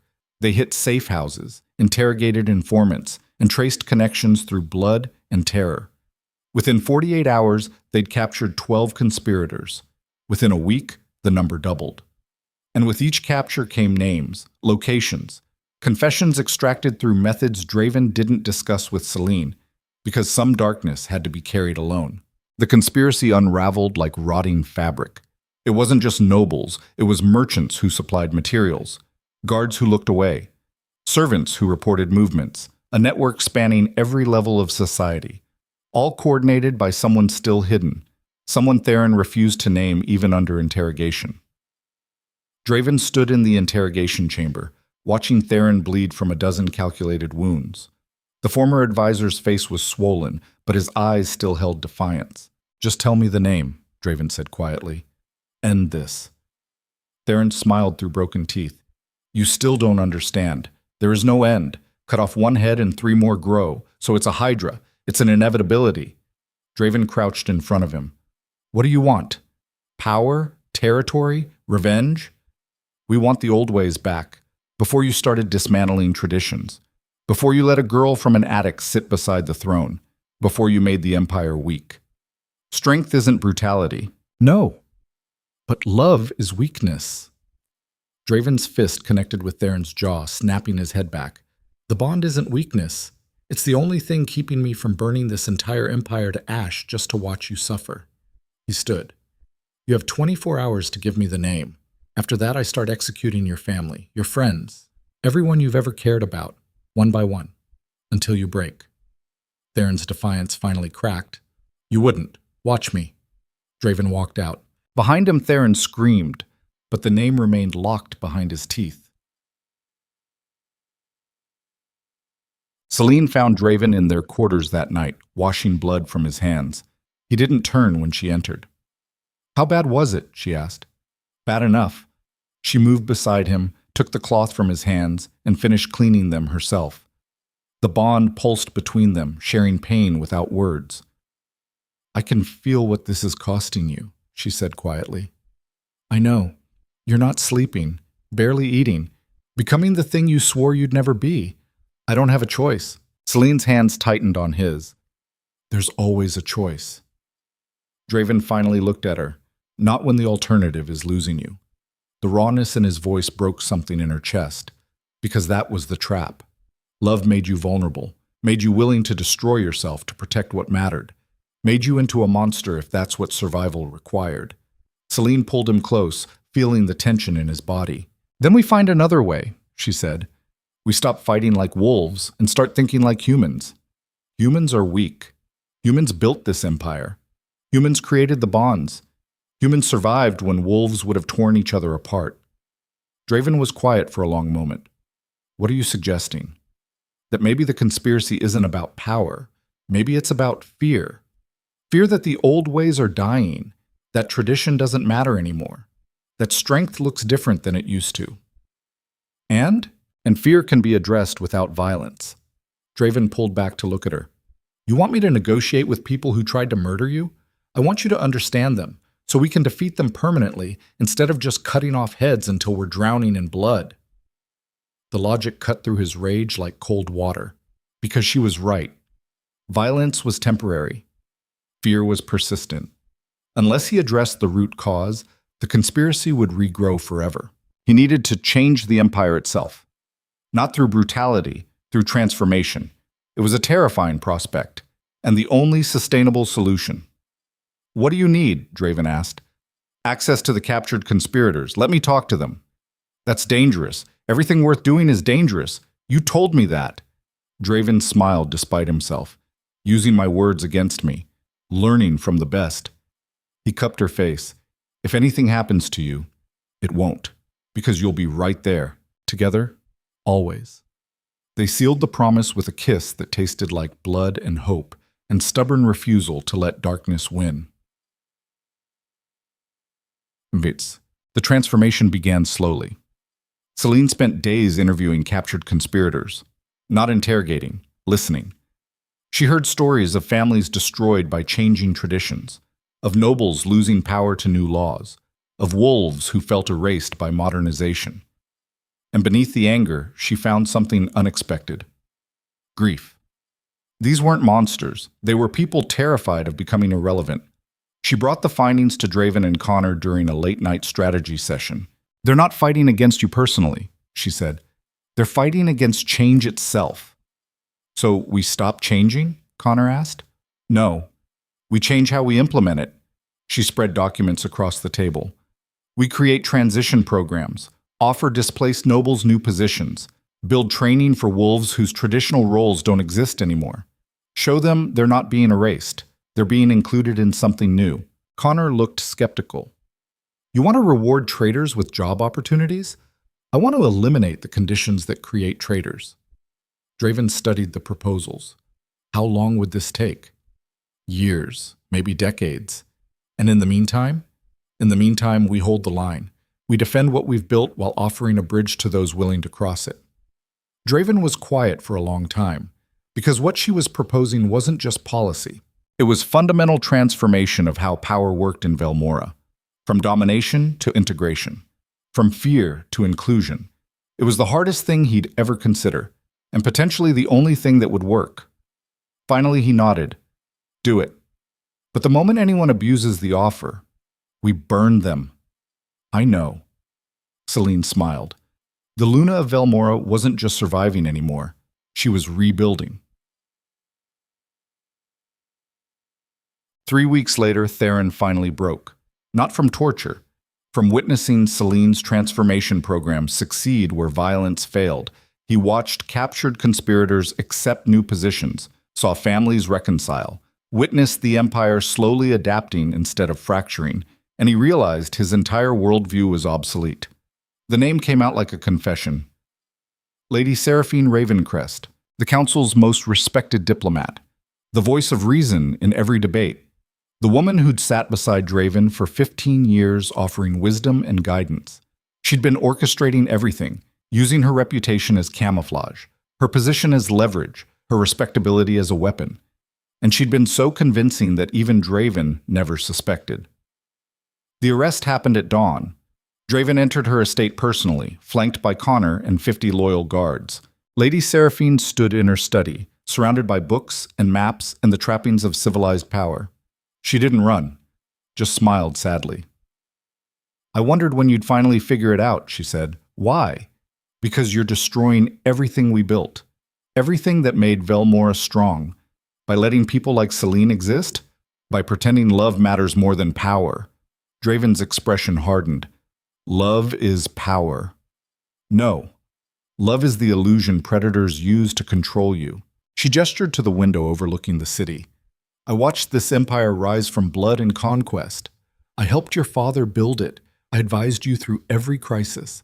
And I watched you throw it away the moment the moon chose a weakness you couldn't resist. Selene isn't weak. She made you weak." Seraphine's voice carried genuine sorrow. "You were the coldest, most effective ruler in Velmora's history. Then you bonded with a girl from an attic, and suddenly you're talking about compassion and inclusion and transformation. Those things aren't weakness. They're death. For an empire like ours, kindness is a luxury we can't afford." Draven crossed the study. "Then we'll build an empire that can afford it." Seraphine laughed. How naive. How perfectly, tragically naive. She pulled a vial from her desk, the same poison that corrupted the bonds. "If I can't save this empire from you," she said, "then I'll save it from itself." She drank the poison before Draven could stop her. The effect was immediate. Seraphine collapsed, blood streaming from her eyes and mouth. The moonshade ash burned through her system, destroying her from the inside. She died staring at Draven with bitter satisfaction. Her final words were whispered through blood. "You'll fail, and when you do, they'll remember I was right." Then she was gone. Draven stood over her body, feeling hollow, because he'd won. The conspiracy was exposed, the architect dead, the network dismantled, but victory tasted like ash. Connor appeared at his side. "It's over." "No," Draven's voice was flat. "It's just beginning." "What do you mean?" "I mean, Seraphine was right about one thing. Changing an empire built on blood and fear isn't naive." He looked at Connor. "It's impossible." That night, Draven stood on the balcony staring at nothing. Selene found him there, wrapped in silence and grief. She didn't speak, just took his hand and stood beside him while the empire settled into uneasy peace. Finally, Draven said, "I don't know if I can do this." "Do what?" "Be the king they need and the person you deserve. You're already both." "No. I'm a killer pretending to be civilized, a monster wearing a crown." Selene turned to face him. "Then we're both monsters. Because I'm not the innocent girl from the attic anymore. I've watched you torture information from prisoners. I've approved executions. I've made decisions that cost lives." Her voice didn't waver. "We're not clean. We're not perfect. But we're trying to build something better than what came before." "What if we fail?" "Then we fail trying." Draven pulled her close, the bond singing between them. "I killed for you," he whispered.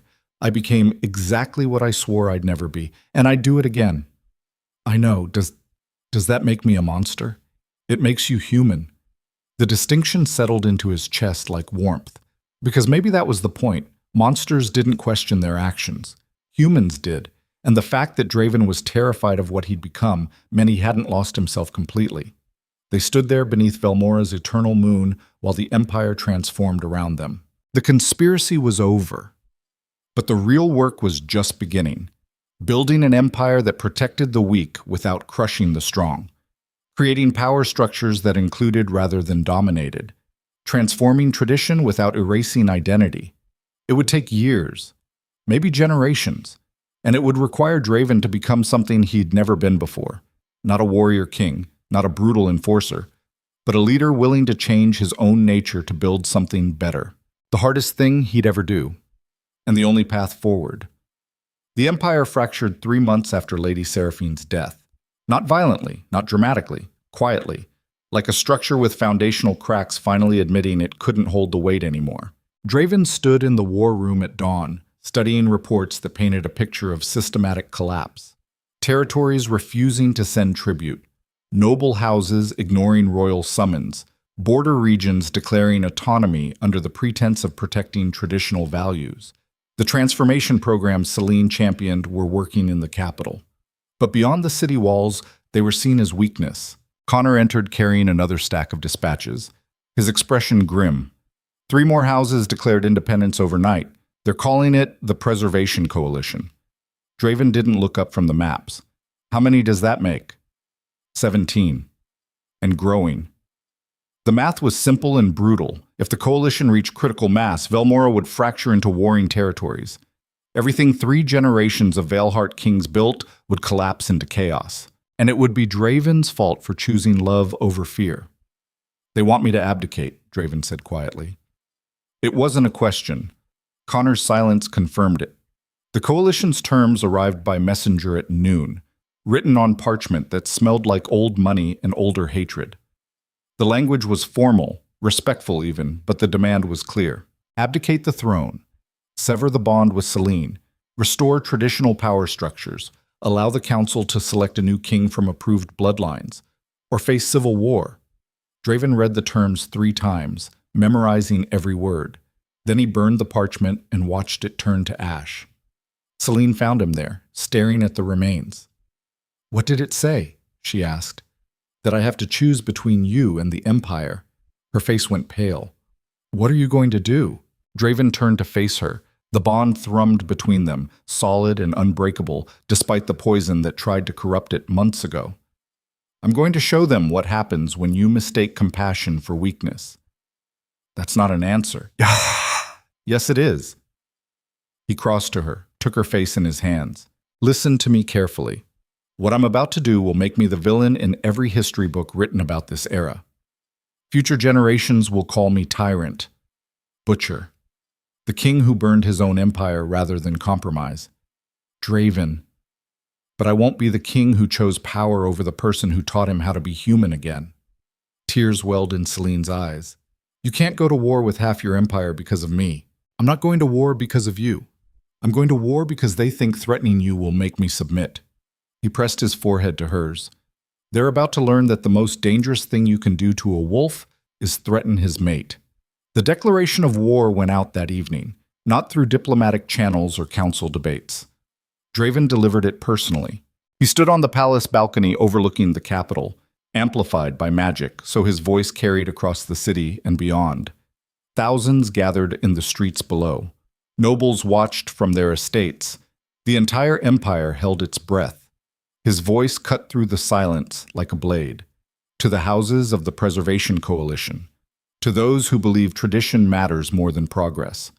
To everyone who thinks love is weakness and compassion is surrender. He paused, letting the words settle. "You demanded I choose between my mate and my throne. You believed threatening her would make me compliant. You thought I'd sacrifice the bond to preserve an empire built on blood and fear," the crowd below murmured. "You were wrong." Draven's expression hardened into something colder than stone. "I am King Draven Valehart. I have spent 15 years building this empire through demonstrated consequences. I have crushed rebellions, dismantled conspiracies, and executed traitors without hesitation. I became the monster you needed to feel safe." His voice dropped lower, more dangerous. "But you made one critical mistake. You assumed that monster was all I could be. That brutality was my only language, that I couldn't transform into something more dangerous than a killer." Silence spread through the capital like frost. "I am declaring war on the Preservation Coalition and every house that supports it. Not because I want violence, but because you've left me no choice." He gestured to Selene, standing beside him in full view of the Empire. This woman survived years of abuse that would have broken weaker wolves. She walked into a council room full of predators and spoke truth. "She's been teaching me that strength isn't domination, it's endurance. It's choosing to build instead of destroy, even when destruction is easier." The bond pulsed between them, visible to anyone watching. "So here's what's going to happen. Every house in the coalition has 48 hours to dissolve and swear renewed loyalty. Those who comply will be integrated into the new power structure with full amnesty. Draven's smile didn't reach his eyes. Those who refuse will learn exactly what kind of monster I become when someone threatens the center of my soul. The crowd erupted into chaos. Nobles shouted, commoners cheered, guards moved to secure key positions. And across the Empire, the Preservation Coalition received the message loud and clear. The Alpha King wasn't negotiating. He was eliminating. Connor found Draven in the armory that night, preparing weapons with the focus of someone who'd done this 1,000 times before. "You know this is going to cost thousands of lives," Connor said. "I know. And you're still going through with it?" Draven set down the blade he was sharpening. "What would you do if it was your mate they threatened?" Connor was quiet for a long moment. "I'd burn the world." Exactly. The simple honesty cut through any strategic calculation. Because this wasn't about policy or politics anymore. It was personal. And personal wars were always the bloodiest. "You have a plan?" Connor asked. Draven pulled out a map marked with tactical positions.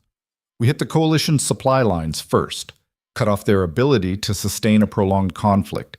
Then we isolate the leadership and offer terms one final time. And when they refuse, we demonstrate why challenging the Alpha King is a fatal mistake."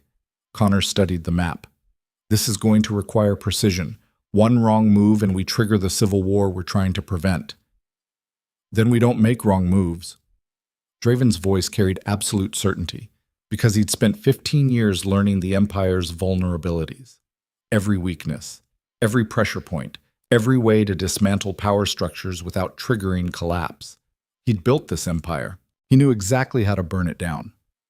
The first strike came at midnight. Elite units Draven personally trained moved through coalition territories like ghosts. They didn't attack civilians, didn't burn villages, just systematically destroyed supply depots, armories, and communication networks.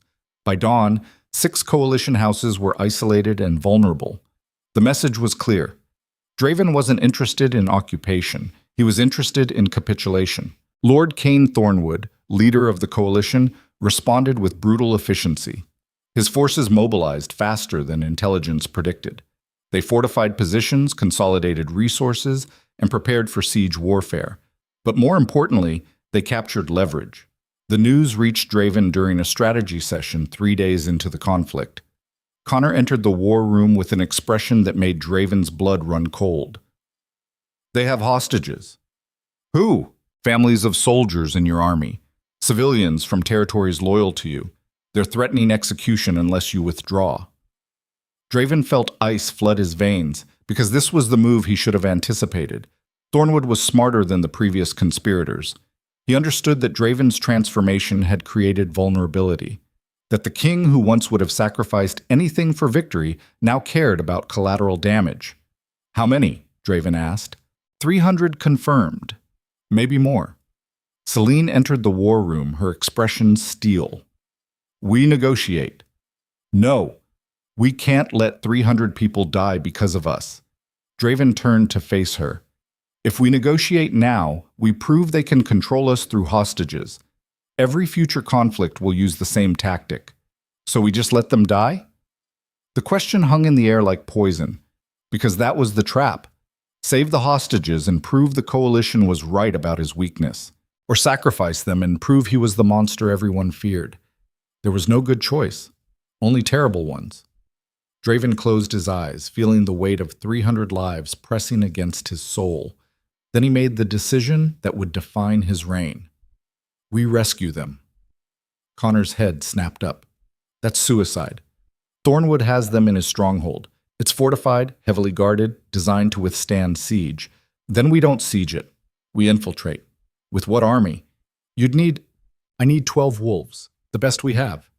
12 can do what an army can't. Move fast, strike hard, extract the hostages before Thornwood realizes what's happening." Draven pulled out detailed schematics of Thornwood's stronghold. "I've been inside this fortress. I know the vulnerabilities, the blind spots, the routes that aren't on any official map." Connor studied the schematics. "This is still a death mission. Then it's a good thing I'm not afraid of dying." Selene grabbed his arm. "You're not doing this alone. Yes, I am. No, we said together. Not this time. Draven cupped her face, the bond singing between them with desperate intensity. If I die rescuing those hostages, the Empire needs you alive to hold it together. You're not just my mate. You're the Luna, the proof that transformation works. I don't want to be proof. I want you alive. Can't always get what we want. He kissed her forehead. But I promise I'll come back, because losing you isn't an option. Liar. The word came out broken, because they both knew the truth. This was the moment where love and duty collided with impossible force, and someone had to pay the price. The rescue team assembled at midnight. 12 wolves. Veterans of conflicts most people didn't know existed. Scarred, competent, and loyal enough to follow their king into certain death. Draven stood before them in the armory. No crown, no formal uniform. Just battle-worn leather and weapons designed for close combat. You know what this is, he said. Suicide mission dressed up as rescue operation. Thornwood's expecting an army. We're giving him 12 ghosts. He met each wolf's eyes. I'm not ordering you to come. I'm asking. And if any of you want to walk away, do it now with no judgment. Nobody moved. Connor stepped forward. Where you go, I go. The others nodded agreement. Draven felt something crack in his chest, because this was what loyalty looked like. Not submission or fear, choice. They moved out an hour before dawn, traveling through territories controlled by coalition forces. Draven led them through paths he'd learned during his father's reign, hidden routes used by smugglers and spies. They reached Thornwood's stronghold as the moon set. The fortress rose from black stone and iron, designed by paranoid ancestors who understood that power attracted violence. Guard towers every 50 feet, walls thick enough to withstand siege weapons. A single entrance designed as a kill zone. Connor crouched beside Draven in the tree line, studying the defenses. How do we get in? Draven smiled. We don't, we go under. Under? There's a drainage system that connects to the dungeon level. Built 3 generations ago and forgotten by everyone except obsessive strategists who memorize fortress designs. You're telling me our plan involves crawling through sewers. Our plan involves not dying in a frontal assault. Connor sighed. I hate sewers. The infiltration took hours. They crawled through drainage tunnels that reeked of decay and human waste, navigated by touch in absolute darkness. Emerged inside the dungeon level, covered in filth but alive. Guards patrolled in rotating shifts. Draven counted the pattern, waited for the gap, and moved. The team flowed through the corridors like water, silent and lethal. They disabled guards with precision strikes designed to incapacitate without killing, because unnecessary death wouldn't prove anything except that Draven was still a monster. They found the hostages in the lower chambers, chained and terrified. 300 civilians who'd been used as leverage in a war they didn't understand. Draven knelt beside a young mother holding her daughter. It's okay, we're getting you out. The woman stared at him with wide eyes. You're the king. Yes. You came yourself? Yes. Why? Because you matter more than politics. He started breaking chains while his team secured the exits, but they'd underestimated Thornwood's paranoia. The alarm erupted before they'd freed half the hostages. Guards flooded the corridors, doors sealed, the stronghold locked down with brutal efficiency. Connor swore. We're trapped. Draven's mind raced through options. Fighting their way out meant civilian casualties. Surrendering meant execution. Waiting meant reinforcements that would overwhelm them. There was only one play. Get the hostages to the drainage tunnels, Draven ordered. All of them. Connor, you lead the extraction. What about you? I'm buying you time. That's suicide. Connor's jaw tightened. I said where you go. I go. Not this time. Draven grabbed his shoulder. You're my beta. My brother. The only person I trust to get Selene through what comes next. So you're going to get these people out, and you're going to protect my mate when I don't come back. The words landed like a physical blow. Connor's eyes burned. Don't do this. I don't have a choice. Draven shoved him toward the hostages. Move. Now! The team started evacuating civilians through the drainage tunnels, while Draven moved in the opposite direction, toward the fortress's central keep, toward Lord Thornwood, toward the confrontation that would end this war one way or another. He fought through corridors packed with guards, moving with the lethal efficiency of someone who'd spent his entire life learning how to kill. Bodies dropped. Blood-stained stone floors. His wolf surged forward, demanding release. Draven let it. The transformation was violent. Bone cracked and reformed. Fur erupted. His wolf tore free with the kind of rage that came from being pushed too far for too long. He crashed through the doors to Thornwood's private chamber like a force of nature. Lord Cain Thornwood stood beside a window overlooking his fortress, dressed in ceremonial armor. He didn't flinch when Draven entered. "I wondered when you'd arrive," Thornwood said calmly. Draven shifted back to human form, blood-covered and breathing hard. "It's over. Let your forces stand down." "Or what? You'll kill me? That makes you the tyrant I've been warning everyone about." "I'm already the tyrant. The question is whether you're smart enough to survive it." Thornwood turned from the window. "You've changed, Your Majesty. The old Draven Valehart would have executed the hostages himself to make a point. People change. Weakness changes you." Draven's smile was cold. "If you believe that, then you've already lost." "Have I?" "Because right now your mate is alone in the palace. Your beta is evacuating civilians. And you're trapped in my fortress surrounded by 300 loyal soldiers." Thornwood drew his sword. "Tell me, Your Majesty, how does love feel when it costs you everything?" The fight erupted with brutal intensity. Thornwood was skilled, trained, dangerous. But Draven was fighting for something more powerful than survival. He was fighting for the right to be both monster and human, both king and mate, both brutal and compassionate, the duality that everyone told him was impossible. They crashed through furniture, shattered windows, left destruction in their wake. Blood mixed with sweat. Exhaustion burned through muscle. And somewhere deep in Draven's chest, the bond with Selene pulsed with desperate intensity. She could feel him dying, and he could feel her terror through their connection. Thornwood's blade found flesh. Draven went down hard, bleeding from a deep cut across his ribs.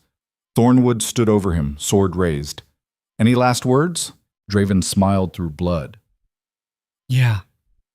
You should have killed me first." The explosion erupted from beneath the stronghold. Not fire, not collapse. Targeted detonations that Draven's team had planted during the extraction. Strategic charges designed to destabilize the fortress's foundation without bringing it down completely. The floor tilted. Walls cracked. Thornwood stumbled. Draven surged upward and drove his claws through Thornwood's chest. The coalition leader's eyes went wide with shock and betrayal.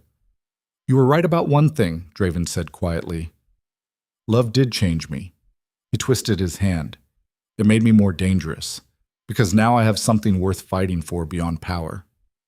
Thornwood collapsed, blood spreading across expensive carpets. His final words were whispered through dying breath. "This isn't over. The coalition dies with you." Draven left him there and staggered toward the exit. The fortress was collapsing. Guards evacuated in panic. The stronghold that represented traditional power was literally crumbling under the weight of its own obsolescence. Connor met him at the drainage tunnel entrance, hostages already extracted. "You look like hell," Connor said. "Feel worse. Can you walk?" "Do I have a choice?" They moved through the tunnels as the fortress collapsed behind them, emerged into dawn light covered in blood and filth and victory that tasted like ash. The hostages were safe. Thornwood was dead. The coalition's leadership was shattered. But Draven knew this was just the beginning, because war didn't end with one battle. It ended when both sides were too exhausted to keep fighting. They returned to the capital as heroes. The rescued hostages spread stories of the king who risked everything to save them. Public opinion shifted. Coalition territories started dissolving as soldiers realized their leaders valued power over people. Within 2 weeks, the Preservation Coalition collapsed entirely. Peace returned to Velmora, but it was a fragile peace, built on exhaustion and compromise rather than genuine transformation. Draven stood in the throne room 3 weeks after the rescue, bandaged and healing. The council had been rebuilt with representatives from both traditional and progressive factions. An uneasy balance. Selene stood beside him, crowned and powerful. Together, they'd survived conspiracy, war, and the impossible choice between love and duty. But survival came with a price. Draven could feel it in his bones, the weight of compromise, the knowledge that he'd become exactly what everyone feared to protect what mattered. That night, alone in their quarters, Selene traced the new scars across his chest. "Was it worth it?" she asked quietly. Draven pulled her close. Every scar, every nightmare, every compromise that ate away at my soul. He kissed her forehead, because at the end of everything, the only thing that matters is whether you're willing to change your nature to build something better. Did we build something better? I don't know yet. Ask me in 20 years. They held each other while the Empire settled into uneasy transformation. Outside, the moon rose over Velmora's obsidian towers. Inside, two wolves who'd fought their way through poison, conspiracy, and war tried to remember what peace felt like. But peace was temporary, because 3 days later, a messenger arrived from the border territories, carrying news that would change everything again. The moonshade ash wasn't destroyed. Someone had been manufacturing it in secret, in quantities large enough to poison every bonding ceremony in the Empire. And the architect behind the operation wasn't Morgana or Seraphine or Thornwood. It was someone still alive, still in power, still waiting. Connor delivered the report personally, his expression grim. "We have a name." Draven looked up from the war maps he'd been staring at for hours. "Who?" The answer came like a blade between the ribs. It was someone inside the palace, someone they both trusted, someone who'd been there from the beginning. And suddenly, Draven realized the war wasn't over. It had just been a distraction. The real enemy was still hidden, still planning, still waiting for the perfect moment to strike at the center of everything they'd built. Draven's hand tightened on Selene's. The bond pulsed between them, solid and unbreakable. But bonds could be poisoned, lives could be destroyed, and trust, once shattered, never healed cleanly. The final battle was coming, and this time there would be no mercy, no compromise, just two wolves standing against the darkness, together. Until death or victory, whichever came first. The name hit Draven like a physical blow. Connor stood in the war room holding a report that trembled slightly in his scarred hands. His expression carried the kind of grief that came from learning someone you trusted had been lying from the beginning. "Say it again," Draven said quietly. Connor's jaw worked. "It's Kyle, the training master, the veteran who'd been teaching Selene to fight, the wolf who'd served the Valehart family for 20 years with apparent loyalty. The man Draven had trusted to protect his mate." Draven felt something cold and lethal settle in his chest. "Where is he?" "Gone. Disappeared 2 hours ago. But we found his quarters. There's enough moonshade ash hidden there to poison every bonding ceremony for the next decade." Connor set down photographs of the hidden laboratory, alchemical equipment, coded journals, evidence of years spent perfecting the poison that had nearly destroyed Draven's bond with Selene. "It gets worse," Connor said. "How?" He wasn't working alone. There are references to someone called the Architect, someone who's been orchestrating everything from the beginning. Morgana, Seraphine, Thornwood, all of them were just pieces on a board. Draven stared at the evidence, mind racing through implications. Because if Kyle was involved from the start, that meant he'd been close to Selene by design, teaching her to fight while simultaneously positioning himself to poison or eliminate her the moment it served the Architect's purpose. Every training session had been surveillance. Every conversation had been intelligence gathering. Every moment of apparent loyalty had been calculated betrayal. "Where's Selene?" Draven asked. Connor's expression went carefully neutral. "Training courtyard, with Kyle's replacement." Draven was already moving. He crashed through the palace corridors with single-minded focus, Connor struggling to keep pace. Guards scattered out of his way. Nobles pressed themselves against walls. The Alpha King wasn't just angry, he was terrified, because Kyle disappearing meant he'd already made his move, already positioned his final play, already done something that would detonate through Draven's carefully rebuilt world. They reached the training courtyard to find it empty. Selene was gone. The new instructor stood near the weapon racks, confusion on his face. She left with Kyle about an hour ago. Said he had something important to show her about defensive techniques. Draven's blood went cold. Connor was already coordinating search teams. Lock down the palace, send units to every exit, find her. But Draven knew it was too late. Kyle had been planning this for months, maybe years. He'd have contingencies, escape routes, places to hide that even the royal guard wouldn't think to search. And he'd have Selene, The bond pulsed with distant fear. She was alive, conscious, terrified, but not close enough for Draven to pinpoint her location. The message arrived an hour later, delivered by a street child who'd been paid to carry it, written in Kael's precise handwriting on parchment that smelled like ash and old blood. It contained coordinates to a location outside the city walls, and a simple instruction, come alone or she dies. Connor read the message over Draven's shoulder. It's a trap. Of course it's a trap. So we bring the army. No. Draven's voice was flat. We do exactly what he says. That's suicide. Then I die. The certainty in his voice made Connor pause, because they both understood what this was. The final test. The ultimate demonstration of whether Draven had truly changed or if he was still the brutal king who'd sacrifice anything for strategic advantage. If he brought an army, Selene died. If he went alone, he probably died. But at least she'd survive. The choice wasn't even difficult. Draven gathered weapons with methodical precision, blades designed for close combat, poisons he'd learned to brew during his father's reign, tools of violence collected over 15 years of eliminating threats. Connor watched him prepare. You know there's no coming back from this. I know. If you die, the Empire fractures. Everything we built collapses. The transformation fails. Draven strapped a blade to his thigh. Then make sure it doesn't. How? By protecting Selene. By making sure she survives to hold this empire together when I'm gone. Connor's expression cracked. Don't talk like that. Why not? It's the truth. Draven turned to face his beta, his brother in everything but blood. I've spent my entire life believing power was the only thing that mattered, that love was weakness, that caring about anything made you vulnerable. He checked his weapons one final time. Selene taught me that was bullshit. Real strength isn't domination. It's choosing to be vulnerable anyway. It's building something that might fail. It's loving someone even when it costs you everything. His voice dropped lower. So if I have to die to prove that lesson, then that's how I die. And you make sure the Empire remembers why. Connor's eyes burned. I'm coming with you. No. Draven? That's an order. The command settled between them like a wall. Because this was the moment where brotherhood and duty collided, where loyalty meant respecting the choice even when it broke your heart. Connor finally nodded. Just promise me something. What? Kill the bastard before he kills you. Draven smiled. It was a cold, lethal expression. I plan to. The coordinates led to an abandoned fortress in the mountains north of the capital.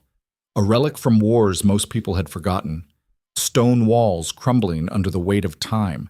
Towers that had once housed armies, now home to nothing but ghosts. Draven approached alone as the sun set, casting the ruins in shades of blood and shadow. The bond pulsed stronger here. Selene was close, alive but drugged or restrained enough that she couldn't reach him through their connection. He entered through the main gate, senses alert for traps. The interior was a maze of collapsed corridors and rotting timber, everything designed to disorient and confuse. But Draven had studied fortress architecture obsessively during his training. He navigated by instinct and memory until he reached the central keep. Kael waited there. The veteran training master stood in the middle of a circular chamber, scarred and capable as always. But now the mask of loyalty was gone. In its place was something colder, more calculating.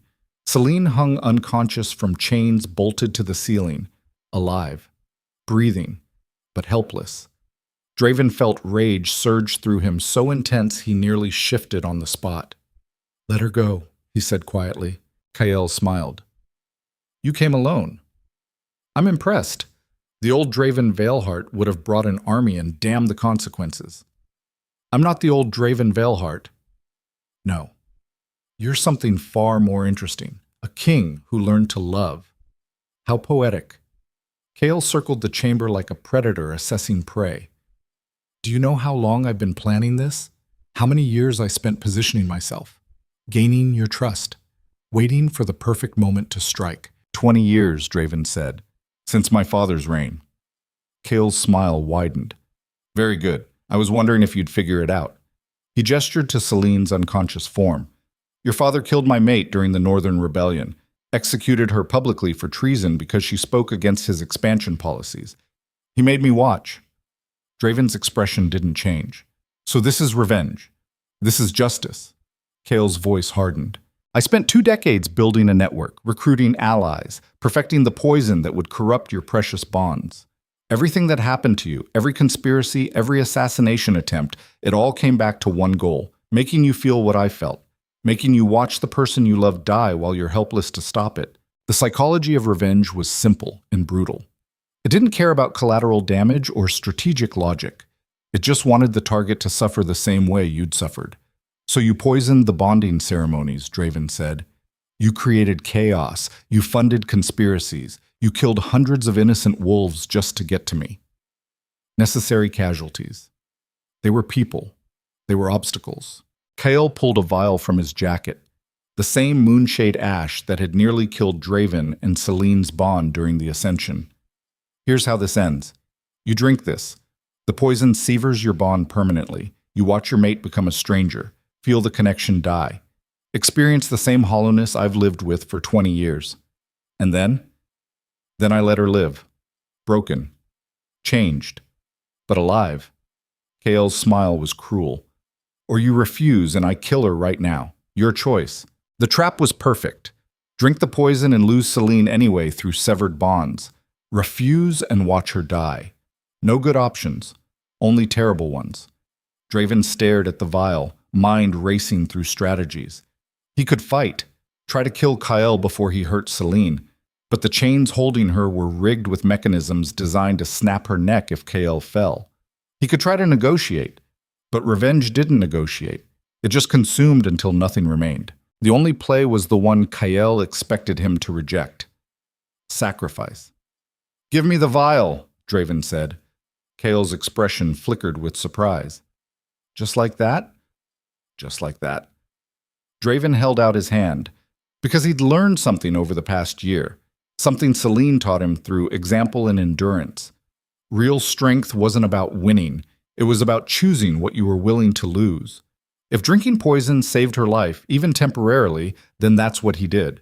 If severing the bond meant she survived, then the bond was expendable. Love wasn't about possession or connection. It was about choosing someone else's survival over your own happiness. Kale handed over the vial, suspicious but intrigued. You'll really do it? Yes? Why? Because she taught me that some things matter more than power, more than victory, more than living. Draven uncorked the vial. She taught me that being human means making impossible choices, that loving someone means accepting you might lose them, that real courage isn't fighting when you can win. It's fighting when you know you'll lose. The poison smelled like death and corrupted magic. He raised it to his lips, and Connor's voice cut through the chamber. Don't. Draven's hand stopped. Connor emerged from the shadows, weapon drawn. Behind him came 50 royal guards who'd followed anyway. Who'd violated direct orders because loyalty meant protecting your king, even from himself. You really thought we'd let you die alone? Connor asked. Kale's expression twisted into rage. You brought them. You broke the terms.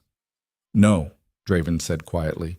They came on their own, because that's what family does. The statement hung in the air, because that was the fundamental difference between revenge and love. Revenge isolated, consumed, turned you into something alone and hollow.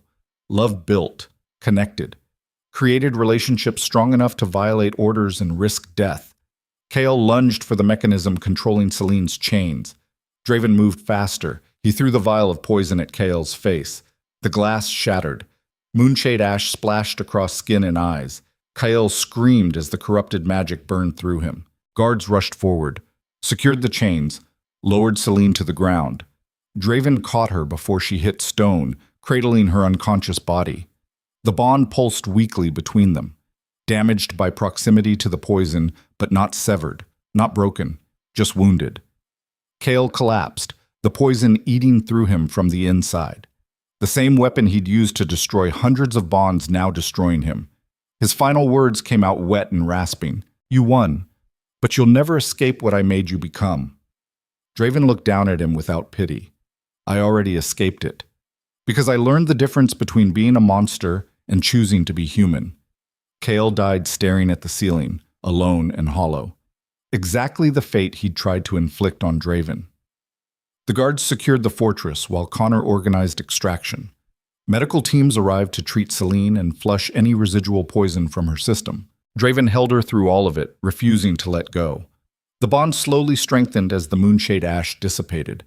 Her heartbeat synced with his, her breathing steadied. Finally, her eyes opened. She looked up at him, confused and disoriented. What happened? Draven pressed his forehead to hers. We survived. Again? Again. She smiled weakly, getting tired of this. Me too. They held each other while the fortress filled with guards and medical personnel and the machinery of survival. But beneath the chaos, something had fundamentally changed. Not in the Empire. In Draven himself. He'd walked into that fortress prepared to die. Prepared to sever the bond. Prepared to sacrifice everything. And his people had followed him anyway. Not out of fear or duty. Out of choice. Because that's what transformation looked like. Not one dramatic moment of change, but hundreds of small decisions that accumulated into something unrecognizable from where you started. The journey back to the capital took 3 days. Selene recovered slowly, the poison leaving her weak but alive. She spent most of the trip sleeping against Draven's chest while he stared at nothing and processed what almost happened. Connor rode beside them, silent and watchful. Finally, on the second night, Selene asked the question that had been building. Would you really have drunk it, the poison? Draven was quiet for a long moment. Yes. Even knowing it would destroy the bond, especially knowing that. He pulled her closer. Because the bond isn't what makes you important to me. It's just the magic that brought us together. What matters is the choice to stay, to build, to fight for something better than survival. Selene's eyes burned. You're getting soft. I'm getting human. The distinction mattered because monsters didn't question their actions, didn't weigh the cost of violence, didn't choose vulnerability over power. Humans did. And somewhere along the way, through poison and conspiracy and impossible choices, Draven had transformed from the brutal Alpha King into something more complex. A leader who understood that real strength came from acknowledging weakness. A mate who valued his partner's survival over his own happiness. A king who'd rather die than become the monster everyone expected. They reached the capital at dawn on the 4th day. The city had changed in their absence. Not physically, but the atmosphere felt different. Lighter, somehow. News of Kael's betrayal and death had spread. The final conspiracy exposed and eliminated. The last poison purged from the Empire's foundation. For the first time in over a year, Velmora could breathe without waiting for the next attack. The council convened a week later to discuss the future. Draven stood before them, no longer the untouchable Alpha King, just a wolf who'd been through hell and survived with more scars than he could count. The Empire is stable, he said. The conspiracies are eliminated. The bonds are purified. We've built a foundation that can last. He paused. But I can't keep ruling the way I have been. The constant war. The endless vigilance. The transformation from brutal enforcer to something resembling human. Lady Alara, one of the reformed council members, spoke carefully. What are you proposing? Shared governance. A council with real power instead of just advisory roles. Laws that protect the vulnerable without crushing the strong. A system that doesn't require a king to be simultaneously monster and diplomat. The chamber erupted into debate. But beneath the argument was something unexpected. Agreement. Because everyone in that room had watched Draven nearly die for his mate. Had seen him choose love over power. Had witnessed the transformation from tyrant to leader who valued people over territory. And somewhere in that journey, they'd started believing transformation was possible for the Empire too. The vote passed. Not unanimously, but decisively. Velmora would rebuild. Not as an empire maintained through fear, but as a territory held together by choice and consequence, and the slow, difficult work of creating something better. Draven stepped down from absolute power that same day. Not completely. He remained king, but with limitations. Accountability. Partners in governance instead of subjects to dominate. It was the hardest thing he'd ever done, and the most necessary. That night, he found Selene on their private balcony overlooking the city. She wore the silver crown that marked her as Luna. The scars from her captivity were fading but still visible. She looked like a survivor, because that's what she was. "We did it," she said quietly. "Did we? The Empire's still standing, the bonds are stable. People are choosing to stay instead of being forced." She leaned against him. "I'd call that success." Draven pulled her close, feeling the bond hum between them. Solid, unbreakable, earned through impossible choices and survived poison. "I keep waiting for the next crisis," he admitted. "The next conspiracy. The next threat. Maybe there isn't one. There's always one." Selene turned to face him. "Then we handle it, together, like we've handled everything else." Her hands cupped his face. "You taught me that strength isn't about never falling. It's about standing back up. You showed me that power without compassion is just brutality with a crown. What did I teach you? That being human is harder and more important than being a king." The truth settled between them. Because that was the real transformation, not the empire, not the bonds, not the political structures or laws or systems of governance. The transformation was internal. A king learning to value vulnerability.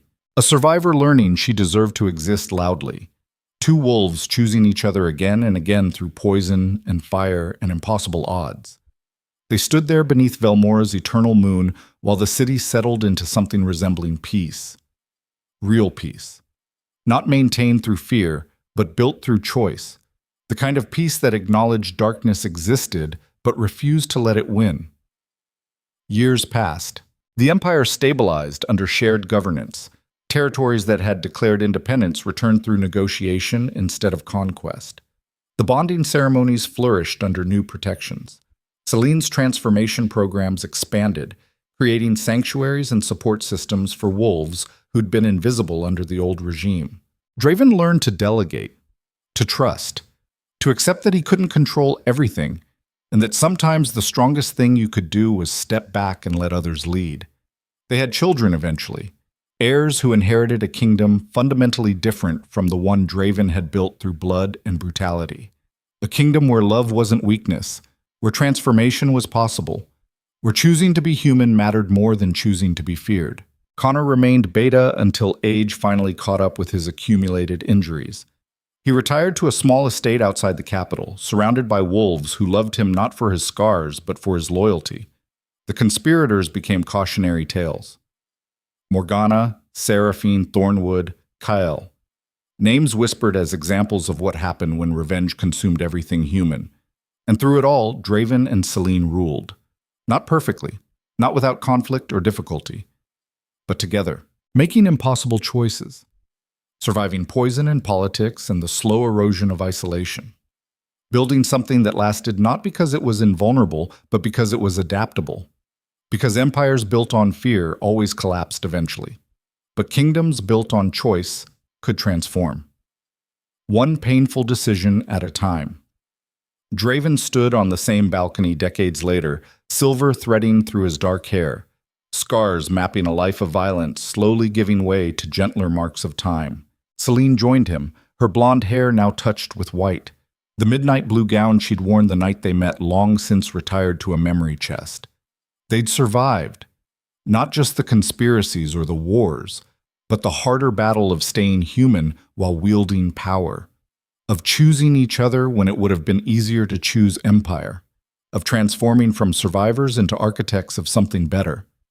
"Do you regret it?" Selene asked quietly. "Choosing me over absolute power?" Draven pulled her close, the bond between them aged like fine steel. "Never. Even with everything it cost, especially because of that." He pressed his forehead to hers. "Because power is just territory and fear. But you're the reason I remember what being alive feels like." They stood there as the moon rose over an empire that had learned to value compassion alongside strength, that had discovered transformation was possible even for kingdoms built on blood, that had proven love wasn't weakness, it was survival. In the archives, historians would debate Draven Valehart's legacy for generations. Some called him tyrant, butcher, the king who nearly destroyed Velmora through sentiment. Others called him revolutionary, transformer, The ruler who proved that power without humanity was just violence with a crown.